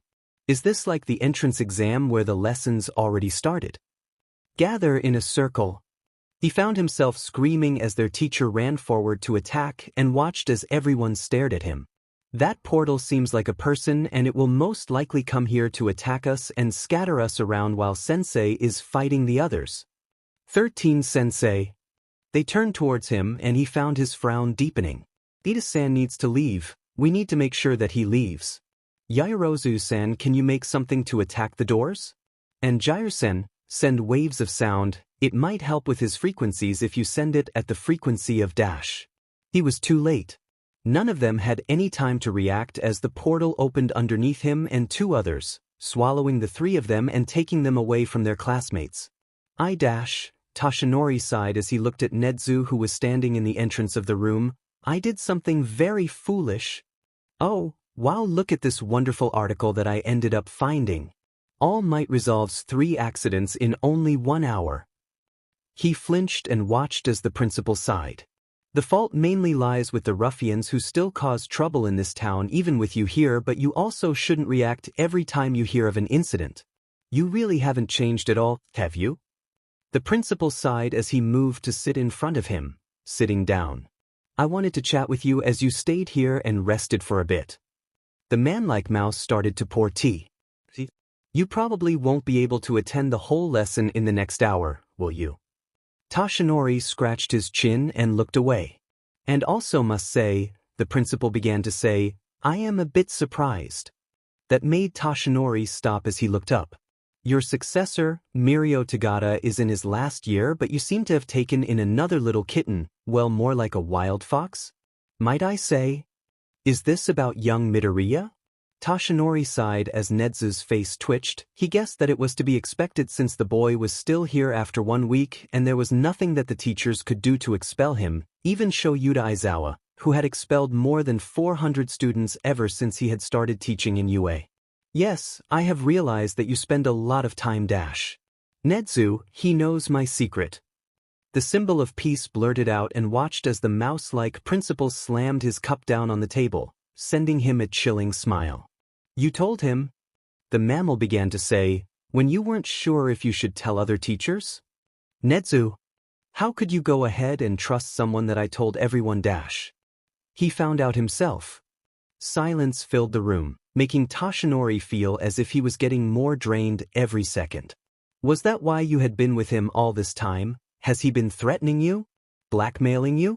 Is that why you are with him almost every lunch dash? No. God no, he hasn't been blackmailing me, and I was with him for 2 lunch breaks only, nothing more. Then what did you guys talk about during it? What did you dash? He helped me find a better way to train young Togoda. Unbelievable. Nedzu, give the kid a chance? The shorter hero got off the couch and headed towards the door. I will give him a chance when you give me a reason to give him a chance. Can't you at least do a more detailed research for him? Toshinori called out after the principal, making the others stop. I will, if he manages to last till the training camp and if he manages to get past my test. The principal opened the door. After all, I am a busy principal.